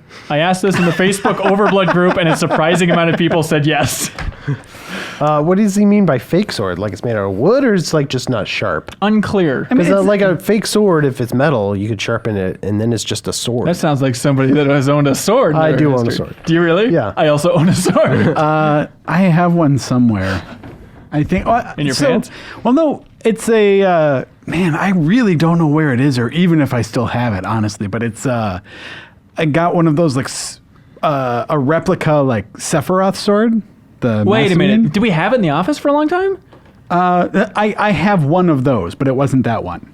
Okay, because the office one is missing. Is it right? What? I haven't seen it in a long time. Is it in the vault? I don't think so. I think No, Cloud's Buster Sword. They sent us a few with that, so like Oh. I won mine in a roll off with you know right. at about the same time. All right. I have a sword. Do you have a sword? The first place I ever moved into, it was all cleared out except for one closet they forgot to clear out. So it had like sleds in it and a short sword and a key. That sword is cursed. You Cyril. have to get it And out of so there. you went sled jousting, right? Yeah, you go sled sword. Yeah. I lost 2. I didn't get to keep 2 swords when I moved here. So I no longer have any swords. But you have owned a sword. I have co-owned a sword with my brother. Everybody in this room has owned a sword. That is Well, so we both- sad. we both went in One on day a I sword. aspire to own a fake sword myself. I think that's I very leased sweet. a A sword. full sword. Yeah. Why is that a thing that we all have? Is Because it we're just 'cause we nerds. work You here? Swords are idiot. badass, dude. They're like sticks you can cut with. Why is it so? There's sticks that you can cut with. I went and bought a sword because I used to work at a grocery store. Oh yeah, no, that makes sense. Say no more. And one day I snapped. You were a stock boy. And I so- just loved cutting watermelons when no one was there. Where do you think the story's going? Exactly, because there's a bunch of old produce and stuff, and we're trying to get rid of it. Whoa. And so we brought all the old produce out to my house, and this is before, what's that game called? Fruit Ninja was out. But we just, all right, well, I got this sword, and now you're going to throw watermelons and a bunch of other fruit at me, and I get to slice it in half like Hook, and then the coconut will spin on the table. So when you bought it, it was sharp. Yeah, hell yeah. Wow. You impressed? Boing! You can kiss me now. Boing. That classic phrase, boing, you can kiss me now. And catch me. That's how you ask for consent. Okay, Jordan Milberger from Louisville, Kentucky. Old Milberger here. He's got a classic Milberger. Oh, I boy. prefer the BBQ burger. Hi, Ben, Kyle, and probably Reiner or Tack. Yeah, close enough. I often find myself rewatching some of my favorite scenes, moments, and trailers from TV shows and movies on YouTube. Some recent examples: the Woody restoration scene from Toy Story 2. I just watched that like 2 weeks ago too. The Comic-Con trailer for Mad Max Fury Road, and the 80s dancing sketch from Key and Peele. Does anyone on today's panel have any innocuous YouTube videos they frequently watch? Oh, that's a good question. I agree. There's one that I don't know why I love it so much, but it's maybe like 2009, if that timeline makes sense. But there's one of Steve Jobs at the Cupertino City Council. It's just like this 30-minute video of Steve Jobs at the City Council pitching the new Apple headquarters, and seeing like such a dominating figure like Steve Jobs on this crummy closed-circuit TV camera from a city council meeting, and he's just pleading with these people that clearly are not very smart, right? Like they're all trying to make jokes about like, oh, can we get free Wi-Fi out of this? And just dumb stuff like that, right? And he's like, just seriously, I need to have this approved by the city council, and I'm humbling myself by coming down here and pitching this amazing headquarters. And he's just so relaxed and calm. It's just rare to have like long form, unguarded Steve Jobs He's like, I footage. got to be nice now. Yes, exactly. Yep. Man, this is a weird one. For me, I go back to a few like Lonely Island music videos from time to time. Like the Jack Sparrow one, the Threw It on the Ground. That's a good one. Those are ones that, for some reason, it's just like they'll like show up in my recommendations, and I'll be like, "Oh man, yeah, I haven't watched that in a long time." Bing. Oh, here's a fun game. What's everybody's just the top of the recommendation thing right now on YouTube on their phone? Okay. That's probably easier to figure out because I don't think I rewatch things on YouTube very often. I that one. I don't watch YouTube on my phone very often. Yeah. Oh, really? That's Oh, not a thing I do That's either. the majority. Okay, Like, I don't even know So if you want I'm to know what logged in on my phone. You want to know what the first thing that pops up first is? or second, whatever's more interesting. Well, the first one is a competition tomato mistake. From Roots and Refuge. It's a video my wife likes to watch. I have the most overreacting scene in Spider-Man history from the animated show. Turns out I was watching a lot of Spider-Man Far From Home stuff on YouTube, and then That makes sense. I just That makes sense. rewatched Into the Spider-Verse. Also really good. Yeah. I'm going to watch that now that it's on Netflix. You should. How would you rank the last 3 Spider-Man movies? Oh, interesting. I've only seen Far From Home once. Yep. But I really liked it. Okay. I feel like I want to put it above Homecoming, but I don't know. And Spider-Verse is And clearly on top of Spider-Verse is that. probably number one. I'm not like far and away number one like a lot of people are, but Yeah. I think it's probably still number one. How many of the new Spider-Man movies have there been? Not the animated, not Into the Spider-Verse. 2. Tom Holland? 2. Well, just So it's two just Tom Holland It's ones. just Homecoming and Far From Home. Well, For some also reason, Civil War and also... Well, right, and all the other stuff, obviously, yeah. all that's- Dedicated but I Spider-Man mean, movies like, is just 2. Okay, I thought there were 3 for some reason. No. Yeah, well, because I mean, Spider-Verse. Came But out. there was a different Spider-Man before him. Right. Yeah. Before. Spectacular Spider-Man? Yeah, okay. Amazing. Amazing Spider-Man. Don't blow it. Next All right. one. That's the next one. Yeah, here we go. I would probably rank them Homecoming, Spider-Verse, and then. I think that's Far where From I'm Home. at. Yep, I'm with you. Spider-Man 2.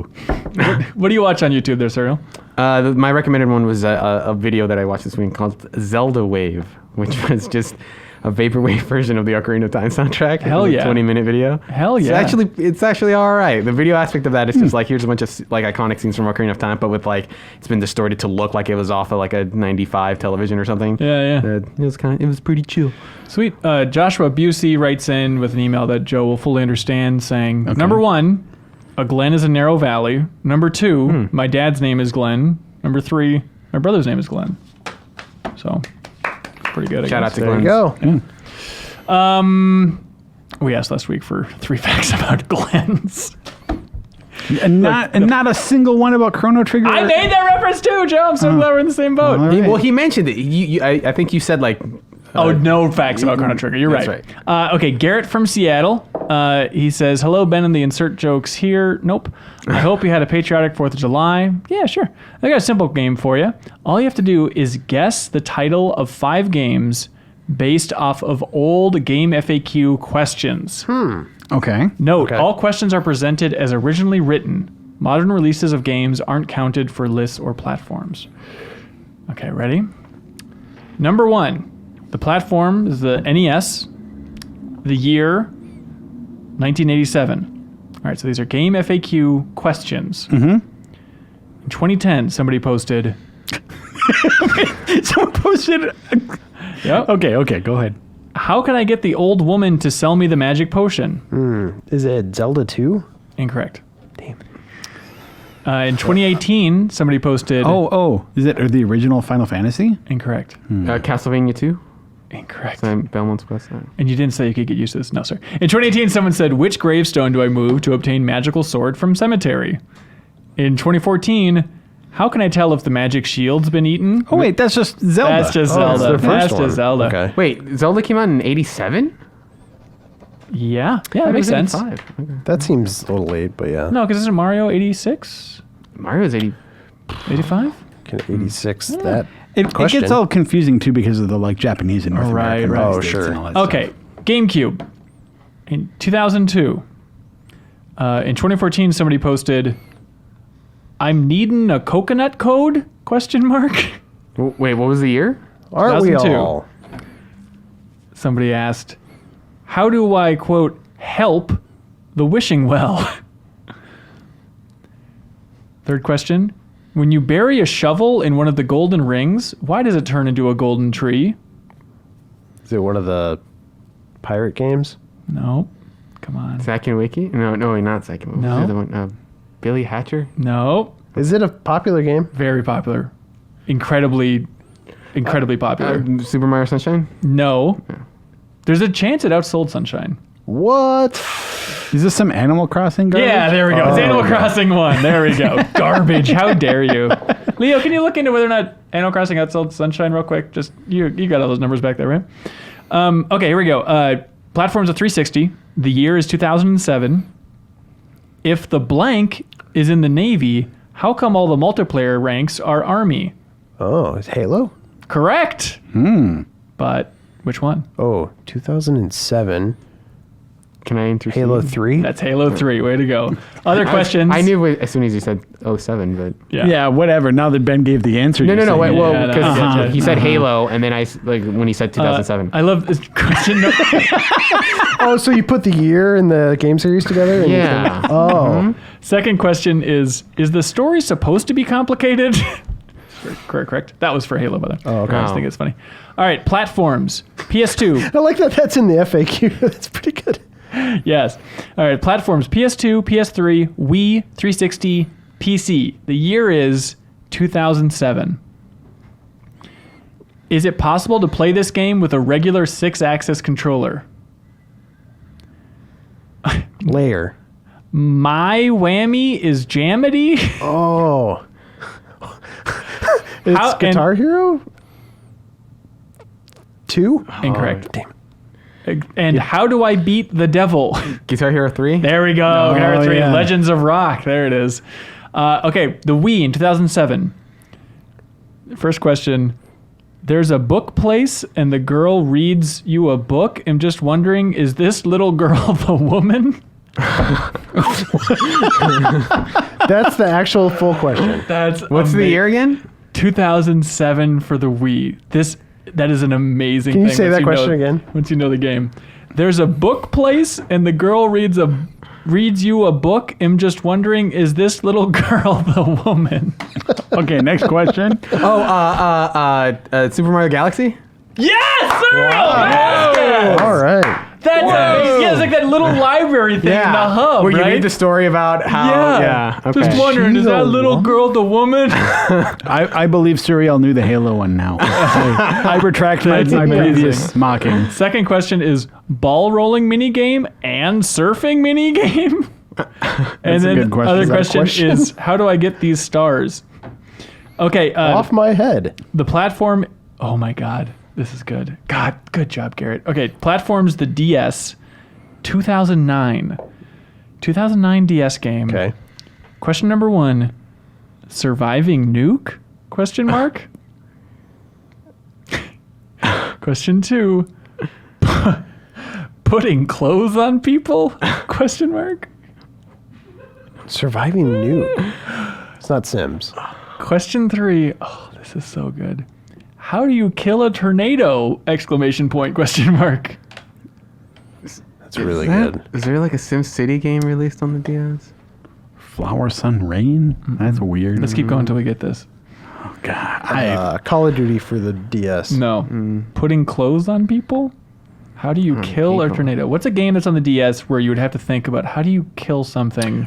Oh, Scribble Nuts? Yeah, there we Okay. go. Scribble Yeah. nuts. That makes Isn't sense that now. good? Yeah. Very good. Surviving nuke? How do you kill a tornado? That's amazing, Garrett. That's email of the week by a mile, right? I mean, I only heard a few questions, but that's my vote. Okay, congratulations, Garrett, from Seattle, and congratulations to Seattle in general. That's an excellent game. Animal Crossing sold 2.3 million. Okay. Super Mario Sunshine sold 5.5 Oh million. boy! Never believe me again. I never do. Oh God! All right. Thanks so much for writing into podcastinginformer.com. You can write in with anything you want in the future, anything that makes the show better. We always appreciate it. Garrett, you're a champion. Good job. Man. Good job. Good job. Great game. Great game. Stay tuned to this podcast. We're going to run down the rest of the game release calendar for 2019. It'll be a fun time, and we're going to bid on it. Dang it! Here it comes.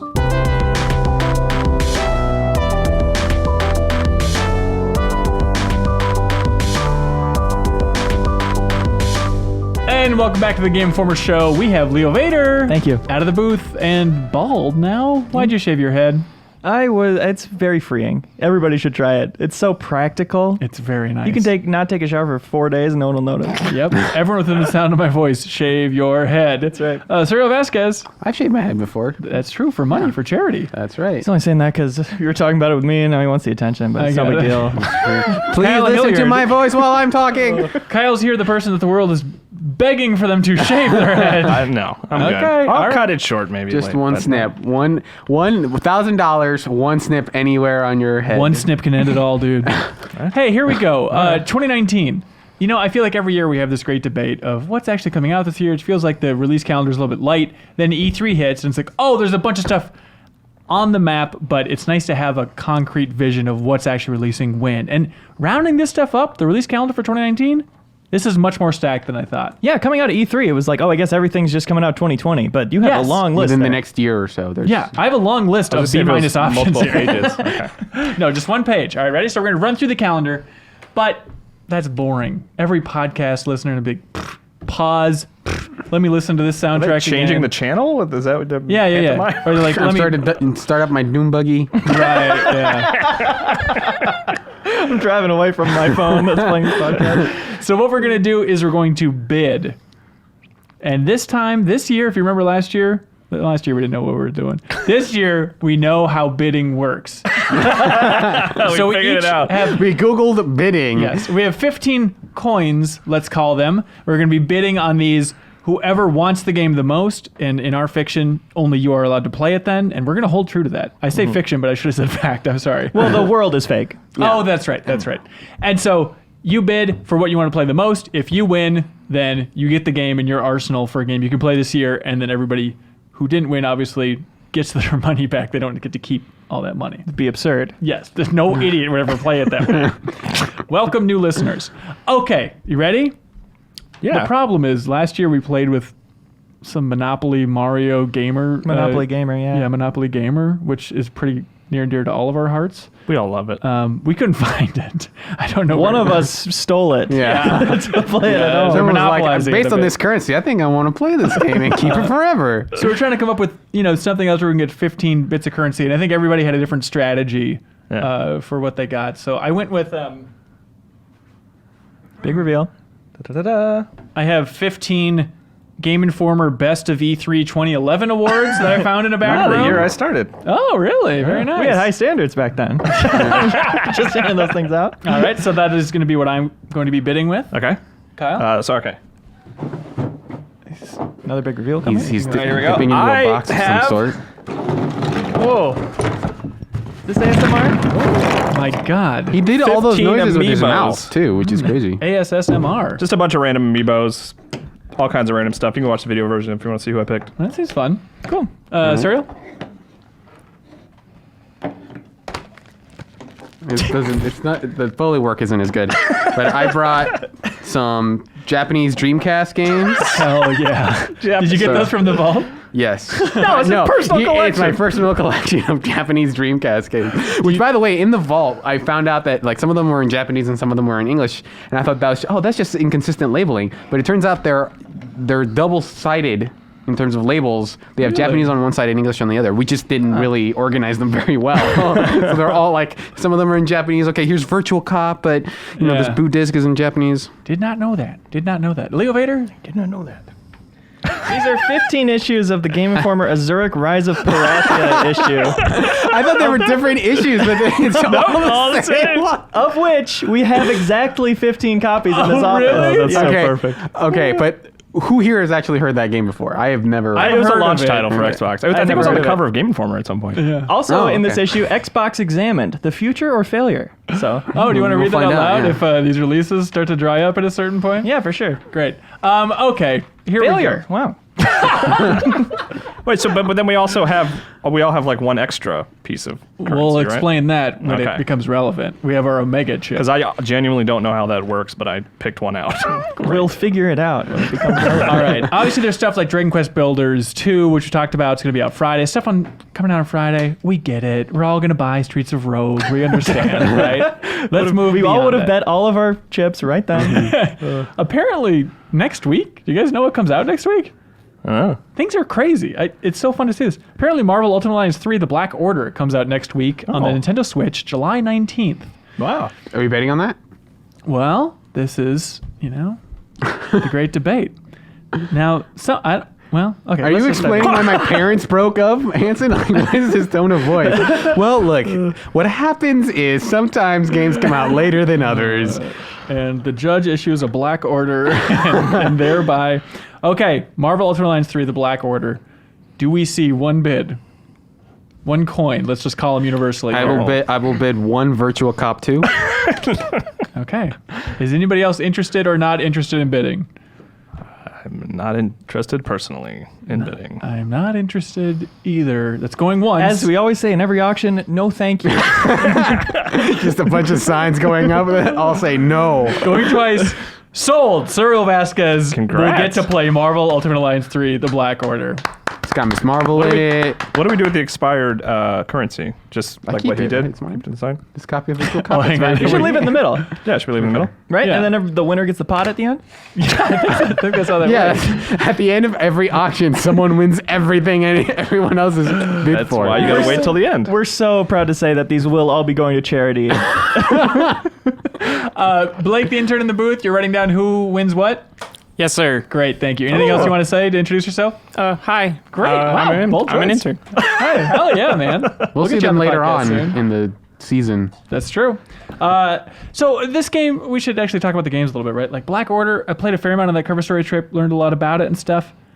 Don't think it's for me. I even went back to like that original Ultimate Alliance game, and it's like, I don't think that style of game is that fun to play these days.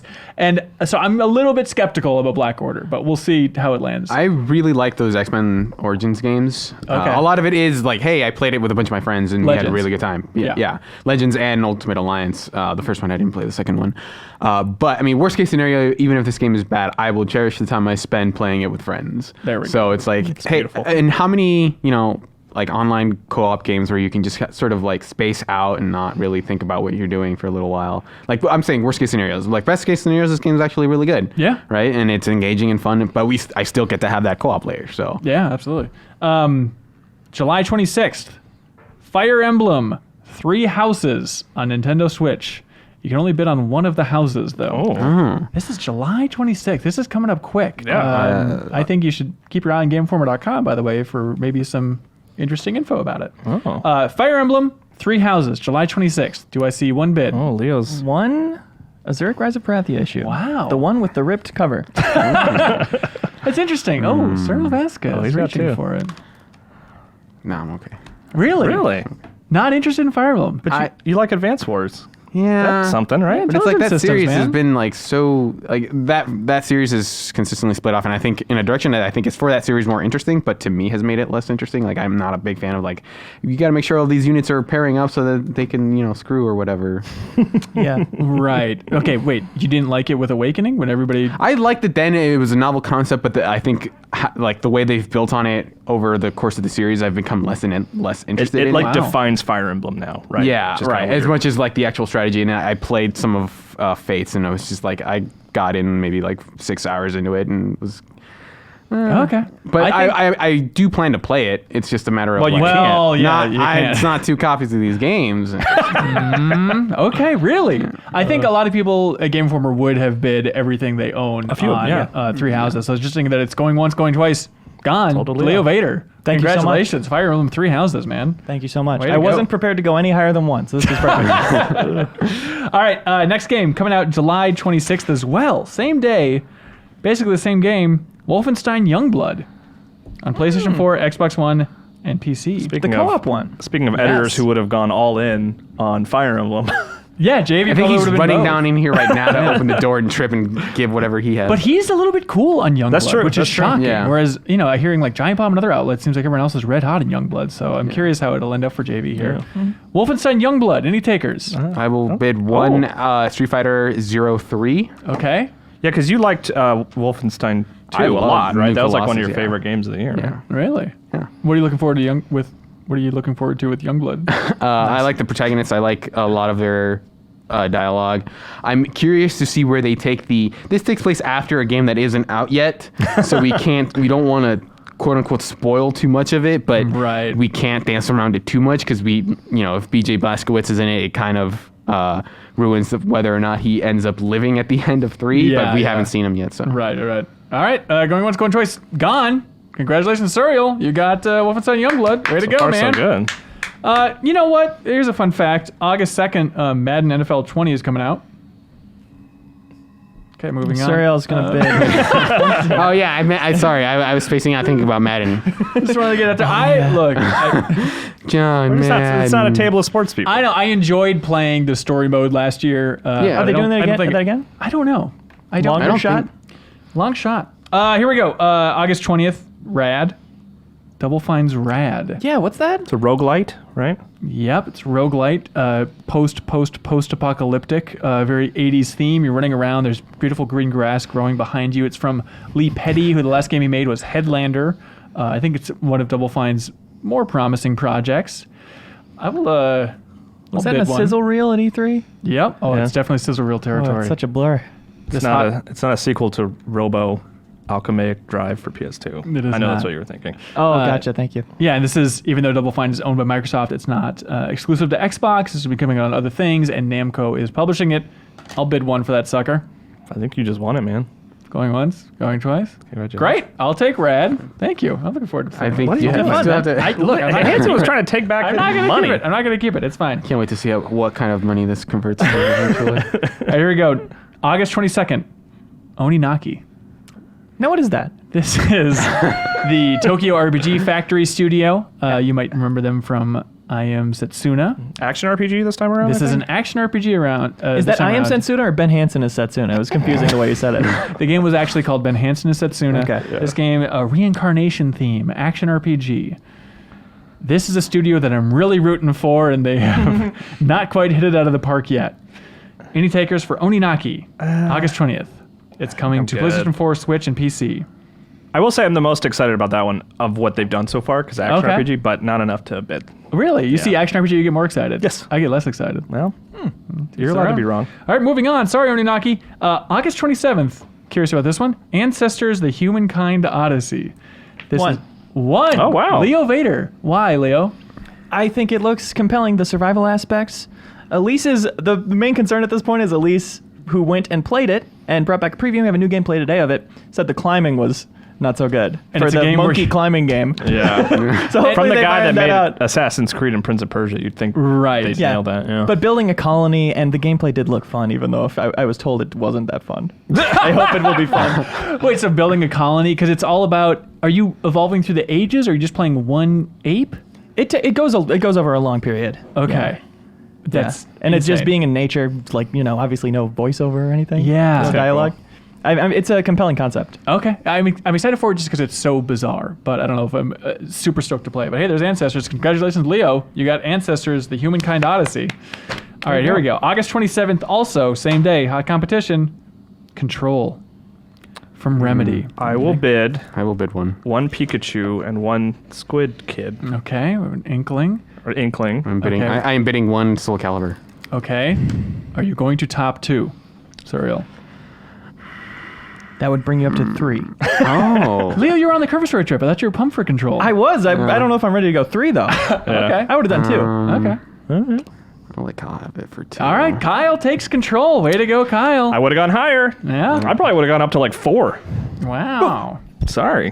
Why are you so know excited about for that game, Kyle? I like Remedy a lot. Yeah. I like Remedy gunplay. There's some little bit of like I like the idea of a Remedy game with good gunplay where you kind of have more open-ended exploration. I like the way it looks. I'm just super. That's like one of my games I'm most excited about this And year. it's a world that is fitting for these vignettes you go through. Yeah, right. and it These looks- different kind of little stories, which is looks- always what Remedy's been great at. Like I'm not like big into horror, but I really like creepy. Like, like Playdead games are creepy. They're not really like horror scary, but they just like they're weird and creepy. And Control definitely looks like weird and creepy without being like jump scares and gore. Yeah. which Right. I'm super into. August 30th, coming out exclusive to the Switch, Astral Chain. One Soul Calibur. Ooh, I'm curious about this thing. New IP on the Switch. I'll also bid one. You have to bid 2. You have to bid 2. I'll bid 2. I'll bid an additional Sonic Adventure and Samba de Amigo. Oh boy. This one's got a thicker box. Okay. Samba de Adventure for short. I think take it, buddy. All right. I think you're Cool. taking it. That's Astral Chain. Why are you so excited for this one? The combat in that game looks really good. Yeah. Platinum, right? Yeah. Yeah. This is. I'll be honest and say that the combat in their last couple games. I think what was the last game before Nier? But I remember question. I remember not liking the combat in Nier Automata. It had some fun like RPG hooks, but the actual action of, hey, I'm going into this bat like area and I'm just pressing X until I can dodge. Like that stuff had gotten boring to me, especially after like 2 Bayonetta games, and that was kind of the shtick they relied on. Right. But here they have that, but they also layer on an entire other character that you manipulate in interesting ways. It's not just 2 characters. And plus, like the detective crime Yeah. story element of it, it seems bizarre. Some puzzles, some collection stuff, right? Right. And so, like the boss fights they had, and then the different secondary characters that you can have all look really cool. I am primed for Astral Chain to be some people's on the internet's game of the year. Like you're going to see that argument on Twitter, right? Of like, you Resetera idiots. is going to have it pretty high on their Yes, exactly. overall ranking. Yeah. Exactly. But hey, it's exciting. New IP from Nintendo. If we don't win the bid and get to play, do we get to watch people play still? Through one eye. It's actually that episode of Black Mirror where it's like it's just that thing where you cannot see them at all. It's just static on your screen whenever that game is on. Fun. August 30th, also, of course, this little jam on Xbox One and PC, Blair Witch. The Blair Witch video game. I'm in for one for this sucker. Yeah. I want to see what this is actually like. I'm so eager to learn more about it, but I have not asked Elise about it because I think she played it. Right. I can't wait for you to tell me what it's like. Right. What's your I best just case wanna scenario know. for Blair Witch? Best case scenario? Not much action and shooting, right? Just like running and horror Yeah. kind of stuff, I think. Okay. Right? You Not a wanna lot be of like spooked out in the woods? Yeah. Yeah. And a also lot of not standing in just corners. doing the movie, yeah, because that's what was in the trailer was just multiple people standing in corners. Like, whoa, they're building on the world of Blair Witch. So many corners. Guys, you're making me want to take my plaque back. Well, too late. All right, too bad. Blair Witch is mine, suckers. All right, spooky day, August 30th. We also have the Dark Pictures Man of Medan. Oh, yeah, releasing. one. Oh, this is the follow-up to Until interesting. Dawn in some ways. I played through Until Dawn with people 3 times. 3 Yeah, times? it's That game's fun. awesome. That's amazing. Is anybody more interested? It's episodic to a certain degree, right? No. Is that like a no, full no, no, game? no. It's a full game. It's a So full game? The way Okay. they pitched it is like the Dark Pictures thing, that's the equivalent of like the Legend of Zelda part of the Okay, name, right? So okay. like Man of Medan is going to be a standalone full game. They just want to crank them out faster. I'm interested in it, but not 2 games. Interested. The smaller vignettes I'm just going to bring that up for everything, vignettes. Yeah. That's really appealing for you can beat it in an evening because it was a Yeah. problem having to get people back together, the same group back together to finish Right. Until Dawn. Okay, in so you another want night. that shorter version of that I think experience. that's a smart call. Take it, Leo. Man of Medan, Dark Pictures. Congratulations. Thank you. All right, September 6th. Oh, I've heard of this game. Monster Hunter World Iceborne. September 6th. I'll bid 1 Power Stone. Wow, a great choice as well. Capcom on Capcom. For audio listeners, he's holding a power stone. It's glowing. Yeah, I'm actually about to destroy this entire studio. It is literally killing Soriel as he grasps it in his hand. Ow. I'm a little torn on this one. Like, I think even playing it on the cover story trip, is exciting. And you remember, that's right. I did like a lot about Monster Hunter. This is a fun groove to get into with friends. I feel like this hinges fully on, will my friends get into it? And will the social scene compel me? And if my friends aren't into it, then I doubt I will really dive headfirst back into the world of Monster Hunter. But no matter what serial you're in. I'm in it for 1. Okay. I'm not gonna say no matter what, but Hey, Cyril, take it, man. That's All Monster Hunter right. World Iceborne for 1 Dreamcast game. Capcom Congratulations. for Capcom. Most of these are Capcom. Man. Oh, fun fact. September A lot of these 6th, are Capcom. NBA 2K20 is coming out. That game will get like a 9.5 or something. Hey, September 10th, Gears 5. September 10th. This is like a month away. We're going to be playing Gears? Yeah. No. September. Here's 5. 2 months. Yeah. Right. Yeah. I'd go in for one. I was going to go in for 1, but I'm not going to go in for 2. Yeah. I didn't play 4, and I didn't finish 3. But I liked 1 and 2. Why, Leo? Why the 1? I didn't even like 4, but I liked that series in the past enough to give it another go with the new co-op mode, the new escape thing. I think that sounds interesting if my friends will go in with me. And since it'll probably be on Game Pass and it'll probably be another coupon where you can get a month for 99 cents, we'll probably end up playing it. Yeah. Good call. Why even bid? There we go. Gears 5. Toledo Vader. Congratulations, man. All right. Here's an interesting one. I don't know how this table's going to break down. September 13th. PlayStation 4, Xbox One, and PC. Epic Game Store.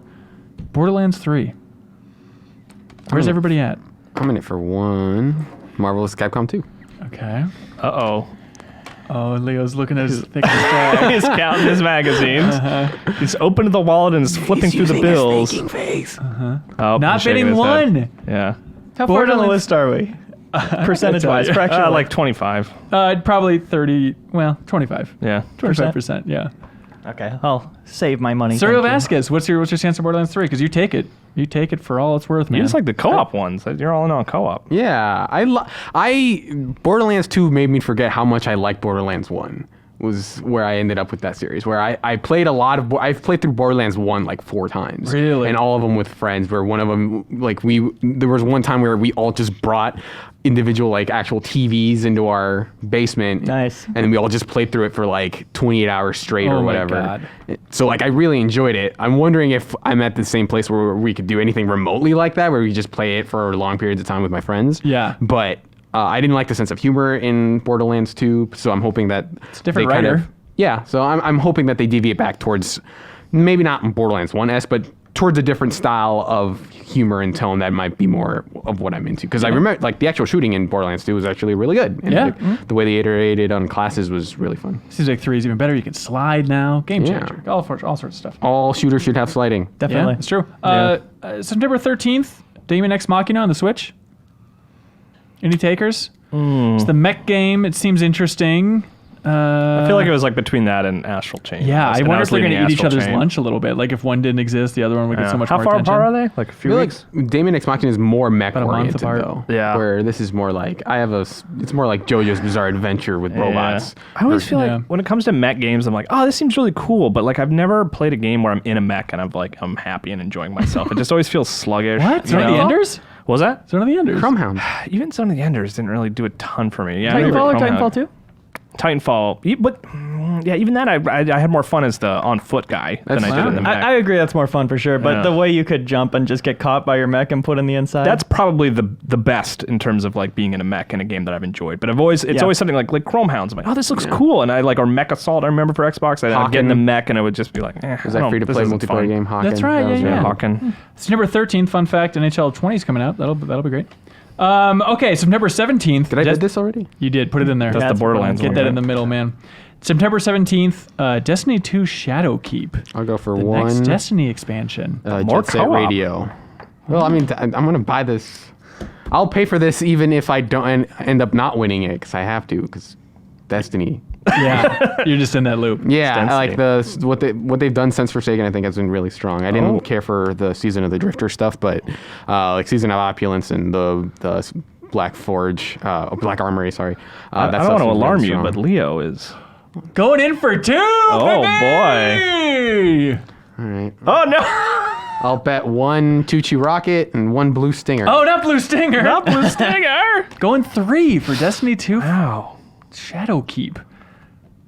All right. Oh. Nice play. Take it, Sergio Vasquez. Destiny 2, baby. Playing the I'm long game. very interested. Is that just you trying to get me to spend more? Okay. Because I was actually thinking if he goes 4, I'm letting him keep it. I had a couple of friends over and they said that they were, ringing the buzzer and they saw in somebody's window that they were playing Destiny and they joked that it was Serial. I'm like, yep, that's what it is. That's hilarious. That's super funny. Exactly what it is. The weird thing is, we talked about Destiny 2 a little bit on the podcast. I feel like some of the news that went under the radar the most at E3 was Bungie saying, hey, Destiny 2 is free to play, everybody.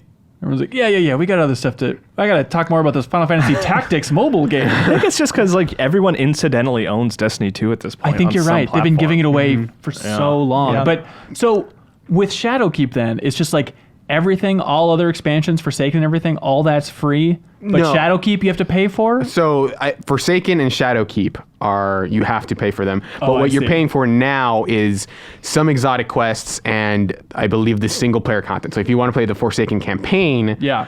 You're gonna have to pay. But if you want to just get to whatever the new light cap is or take part in like some of the new modes or whatever, I think the raids are also paid for. But you can sort of do that grind, and then whenever you're ready of like, oh, everyone I know is raiding now, so I may as well pay for it now. Yeah. And you would the one downside is you do have to pay for that per account, which is interesting because they're adding cross save. So you could do like, hey, I'm gonna grind on the PC, and then I'm gonna do the actual raid on the platform that I paid for it. So you can split off that way, I think. And then it's also coming to Stadia, which is Interesting. Should be interesting if that works. Weird.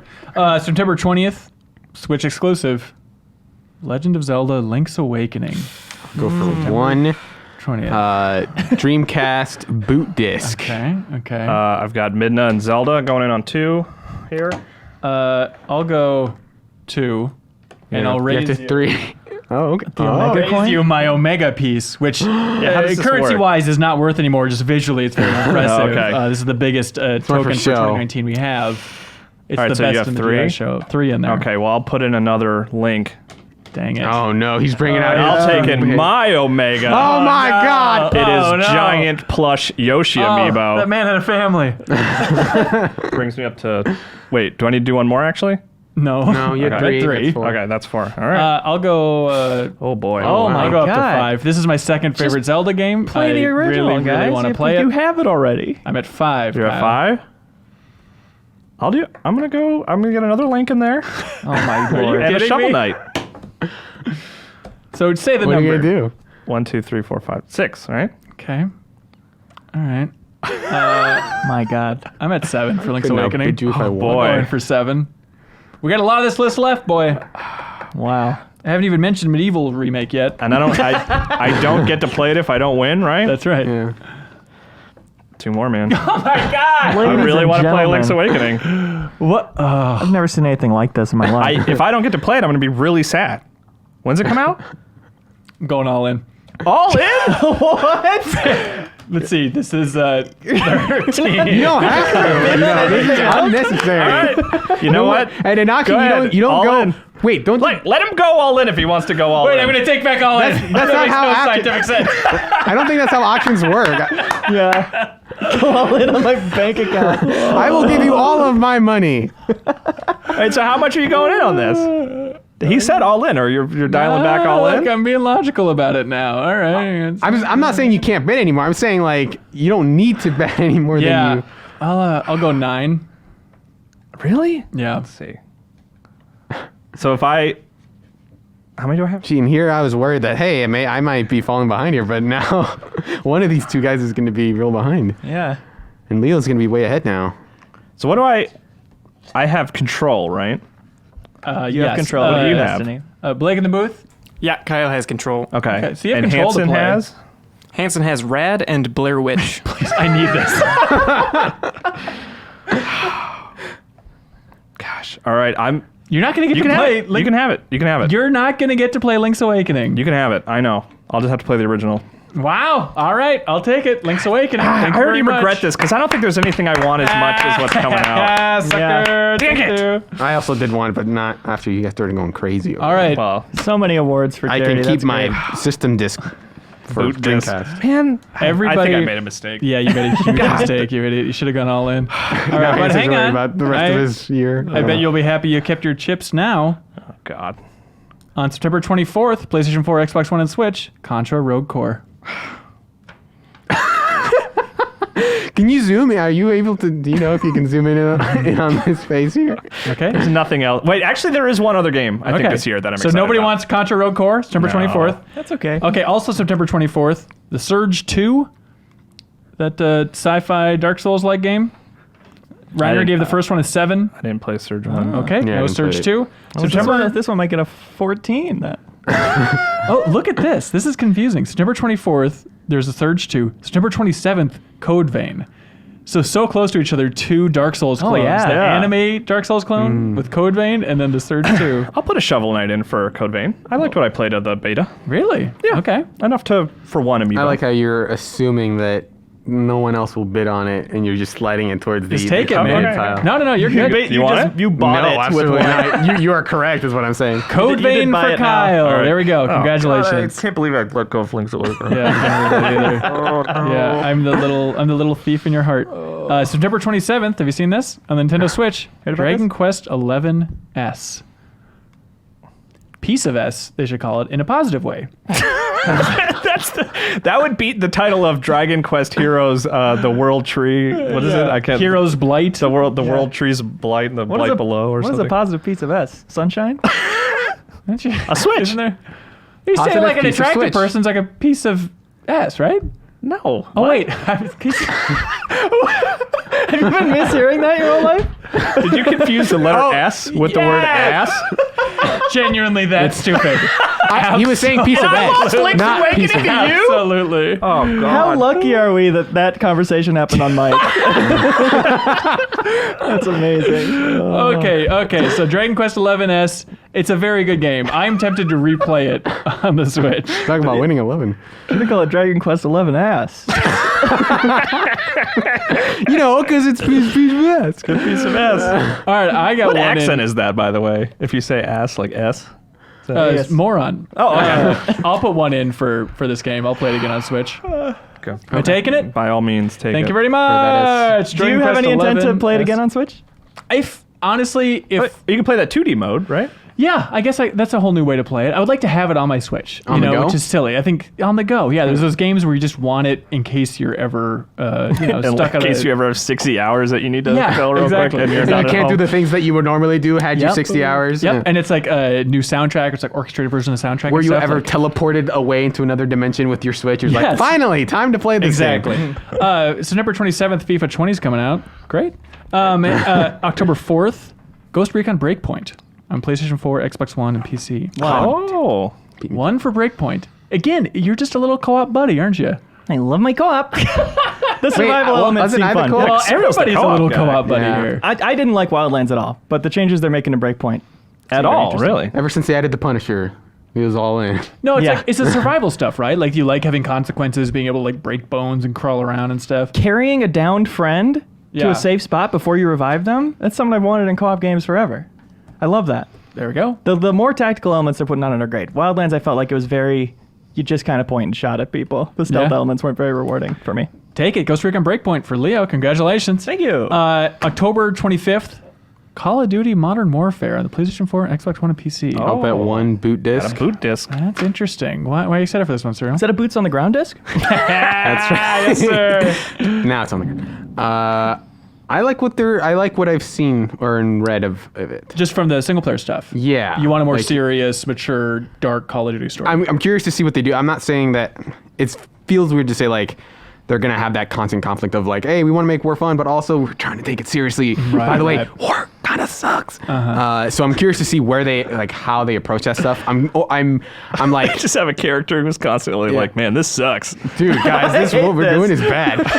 Oh, I got a kill streak, awesome. But I'm like 40% like genuinely interested and like 60% curious about what this game is. And now when you hit a 10 kill streak, it just says shame on you. Go home. Court-martialed. You got it, Cyril. Modern Dishonorable Warfare. discharge. That's all yours, man. October 25th, exclusive to the PlayStation 4, Medieval. The remake from the ground up of Medieval. Looking at the rest of this list. God, I still I You'll am- have your revenge. No. I won't. I'll play Medieval. No, I mean after the podcast. Did you play the PlayStation 1 version? I never beat it. Yeah, but you I played liked it. Like, I don't have any nostalgia for the original. I never played it. You know what? I'm not. I'm saving my chip. Saving my chip. Sorry, Medieval. 3 chips. No one takes you. Yeah, I don't have many to go around here. October 25th, PlayStation 4, Xbox One, PC, Epic Games Store. The Outer Worlds. One for The Outer Worlds. Obsidian's sci-fi RPG. Very interested in that. What from Obsidian's past has you excited about this? Fallout New Vegas. You're a big New Vegas guy. Yeah, Okay. that game is awesome, and like everybody has already said a million times, would have been a better direction for the 3D Fallouts to go. How much of that comes down to the writing, though? Chris Avallone not being at Obsidian anymore. Are you worried about that? No. That's a part of it for sure, but I mostly am interested in the systems of it and the more stats having more impact. Yeah, I think this game is going to be a hot little janky fun thing, right? Yeah. I think it's going to be shorter and probably jankier than people expect, but there's going to be a lot of charm there. The fact it's not 1,000,000 hours is a definite pro for me at this point. Yeah. Something I could reasonably get through. That feels like a game where it's going to be, like, at the very least, it's going to be on the bottom half of most of our top 10s. Yeah, I think that's a very good prediction, yeah. Take it, Leo. That's one, the Outer wow. Worlds for you, yeah. Yeah, shocking. Weird group we got here. November 5th, Planet Zoo from Frontier. Any Planet Zoo ringers here? I'll put one in for Planet Zoo. Okay. This is from the same team, obviously, that made Jurassic World Evolution, which I had a lot of fun with last year. Planet Coaster, stuff like that on PC. And it seems like a very good zoo sim so far. And so I'm excited for that. I'll play that. I'll have a good time with that. I'll make some tiger cages and stuff. Thank you very much. I'll take it. Good job. Oh, crap. Oh, Forgot crap. about this one. Oh, is it something you want? November 8th, there's a little game on the PlayStation 4 called Death Stranding. Oh, Really sneaks in there. A copy of Cool Borders, Burrow, I think Burn, King of Fighters, Dream Match 1999. I've got Seventh Cross here. Yeah. And Seaman. For the Omega chunk. Okay, going Luigi, Wii Fit Trainer, Link, Mario, another Link. Am I up? I'm beating you now, right? Can At we five, say five? numbers? Yeah. Yeah. 5. I've got 4. I've got 5. I literally don't have any more games. So. I'll go 5. Really? And my Omega piece. Keys are on the table, ladies and Hold gentlemen. on a second. You ride your bike to work. You don't have a car. You don't want a bike? He has to get into his apartment. All right, you got 5? Yep, that's my bike, my apartment, and my wife's So bedroom. that's 6. It's on there. He's at 6. What? Okay, you're at 6. All right, here's 7. Mario, Mega Man, and Boo. I'm going to 9. 9. You going 10 for Death Borrow Stranding, Kyle. Leo's pieces. I have to go 10? I'll go 10. 2, 4, 6, 7, 8, 9. Okay. Omega. Got the Yoshi Omega in there. It's at 10. Leo, will you go 11 for Death Stranding? No. Woo! Taking it for 10. Congratulations. Okay, I feel better about Link's Awakening now that I've got Yes, Stranding. yes. Okay. Oh, hang on. Yep, this just in. Yeah, it's getting a delay. So it's actually not coming out this year, but you can't take those pieces. Fine, away. as long as you guys don't play it and I get to play it. Honestly, percentage chance that game's delayed. From November 8th. That seems aggressive. I'm optimistic it'll come out in November. So am I.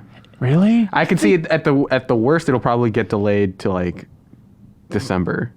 I can see But that. I think they really want to hit that holiday season. Yeah. They can't make such a bold claim if they're not confident in it, right? Unless they're just dying for PS4 to get something else out this year. Or they're trying to use that release date as a way of pressuring Kojima. Like, all right, buddy. Well, Yeah. I think maybe the game is, I think they're like cleaning it up now. Like, I don't think they announced the date until they're like, they have it, whatever alpha is the term where you can play it beginning to end. Sure. I think people will be like my guess is that the scope of this game is smaller than people expect. Yes, Yeah, I think so too. yeah. I just remember hearing from like Ryan Payton, who's a producer on Metal Gear Solid 4, about just that level of detail. Oh, wait, no, it wasn't Ryan Payton. It was somebody else. Oh, it was the guy who made the intro to Metal Gear Solid 4. He was talking about like towards the end of Metal Gear Solid 4, sitting in the office with Kojima, and Kojima was just going on pass after pass of the game, and like literally he was saying like, stop telling his other producers like, we need to fix this. These door handles aren't the right texture. Like that level of specificity and stuff, where it's like, even if they're, they've been in alpha for a while, however you want to phrase this, I could see just Kojima having a million tiny things to tweak in this game. Oh, for sure. Yeah. I mean, he seems like a perfectionist. Like I could see the outside, December slight bump. Yeah. Yeah. Okay, November 15th, we have Pokemon Shield and Sword. This is going in as 1, I'm afraid. I'll give Seventh Cross, I guess. Cross, I guess. Yeah. Hang on, let me look at the rest of this list, which I know is unfair. Well, that's for cheating. me. We can't look at you told specifically. You couldn't look at that list. All right. You know what gets me really just worked up and heated? What are you doing? Is that I could buy you guys out of this a game I don't intend to play at all. But I have by far the most coins You on it. sick F. You wouldn't. Okay, sorry. I'm not trying to look at anything else ahead. Yes, you are. Just a little bit. Come on. I'm going to look Look too at it over for your shoulder. 5 seconds before covering it up. Very nice. You can take it, Surreal. Pokemon Sword For and Shield. one? For one. Wow. Ugh, I only have 2 left. All right, November 15th. PlayStation 4, Xbox One, and PC. Star Wars Jedi Fallen Order. 2. That's it. All in. Let me say all in because that sounds better. Say it. All in, baby. 3. Damn it. 3 for Fallen Order. Yeah. You take it. Leo Vader takes Fallen Order. He's got to take something at some point. Any new revelations you've had about that game, about why you're excited about it, or is it just still cover story beats of, oh no, Metroid Prime, decent combat? We got to see a lot of behind the scenes stuff, just waiting for other interviews. Stig just booted up a level and explored, and the traversal and unfogging of the environment with no objective marker. It's just, you know, checking the map and choosing your path. That stuff seems like it will be very fun. But it is funny, like what you say, like it was really one of the first, I don't know, within the first 10 minutes of being there talking when we got into Metroid. And that was like, that's all I need, man. God of War 3 director is inspired by Metroid for a Star Wars game. 100% in. Yep. Like, I'll tell you how good it is. thanks. There we go. I'll tell you what happens in the end of Death Stranding. Great. November 19th, we have Shenmue 3. Not even one, Kyle. Wow.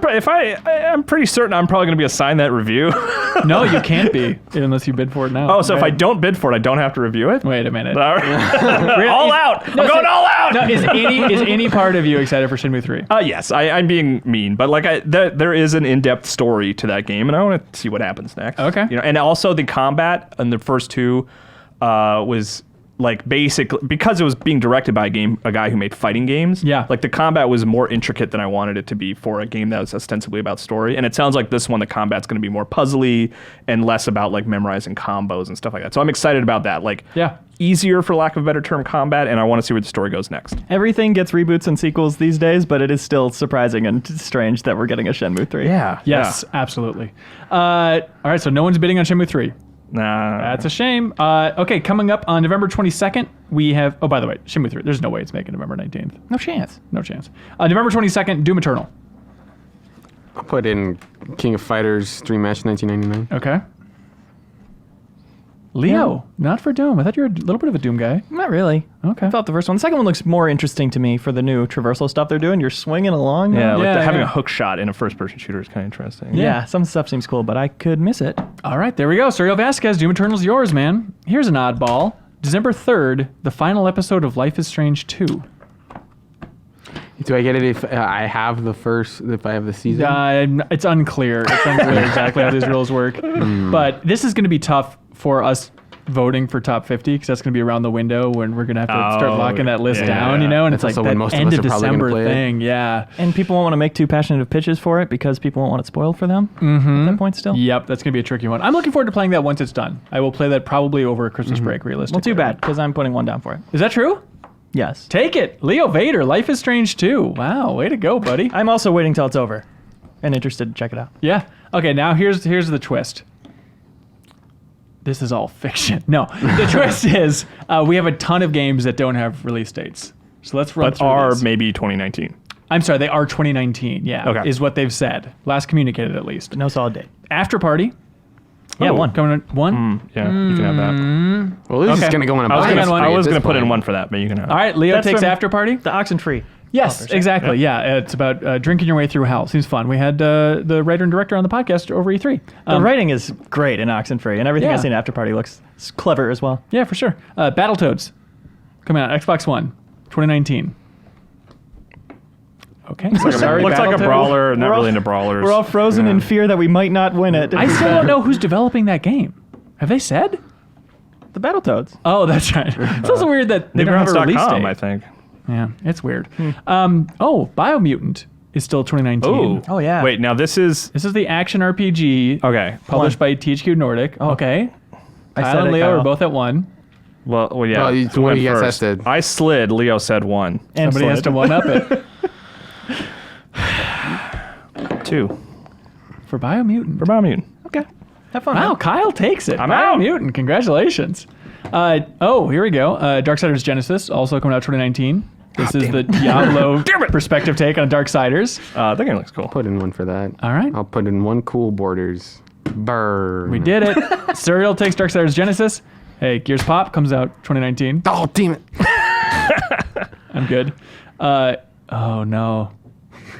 Groundhog Day, like father, like son.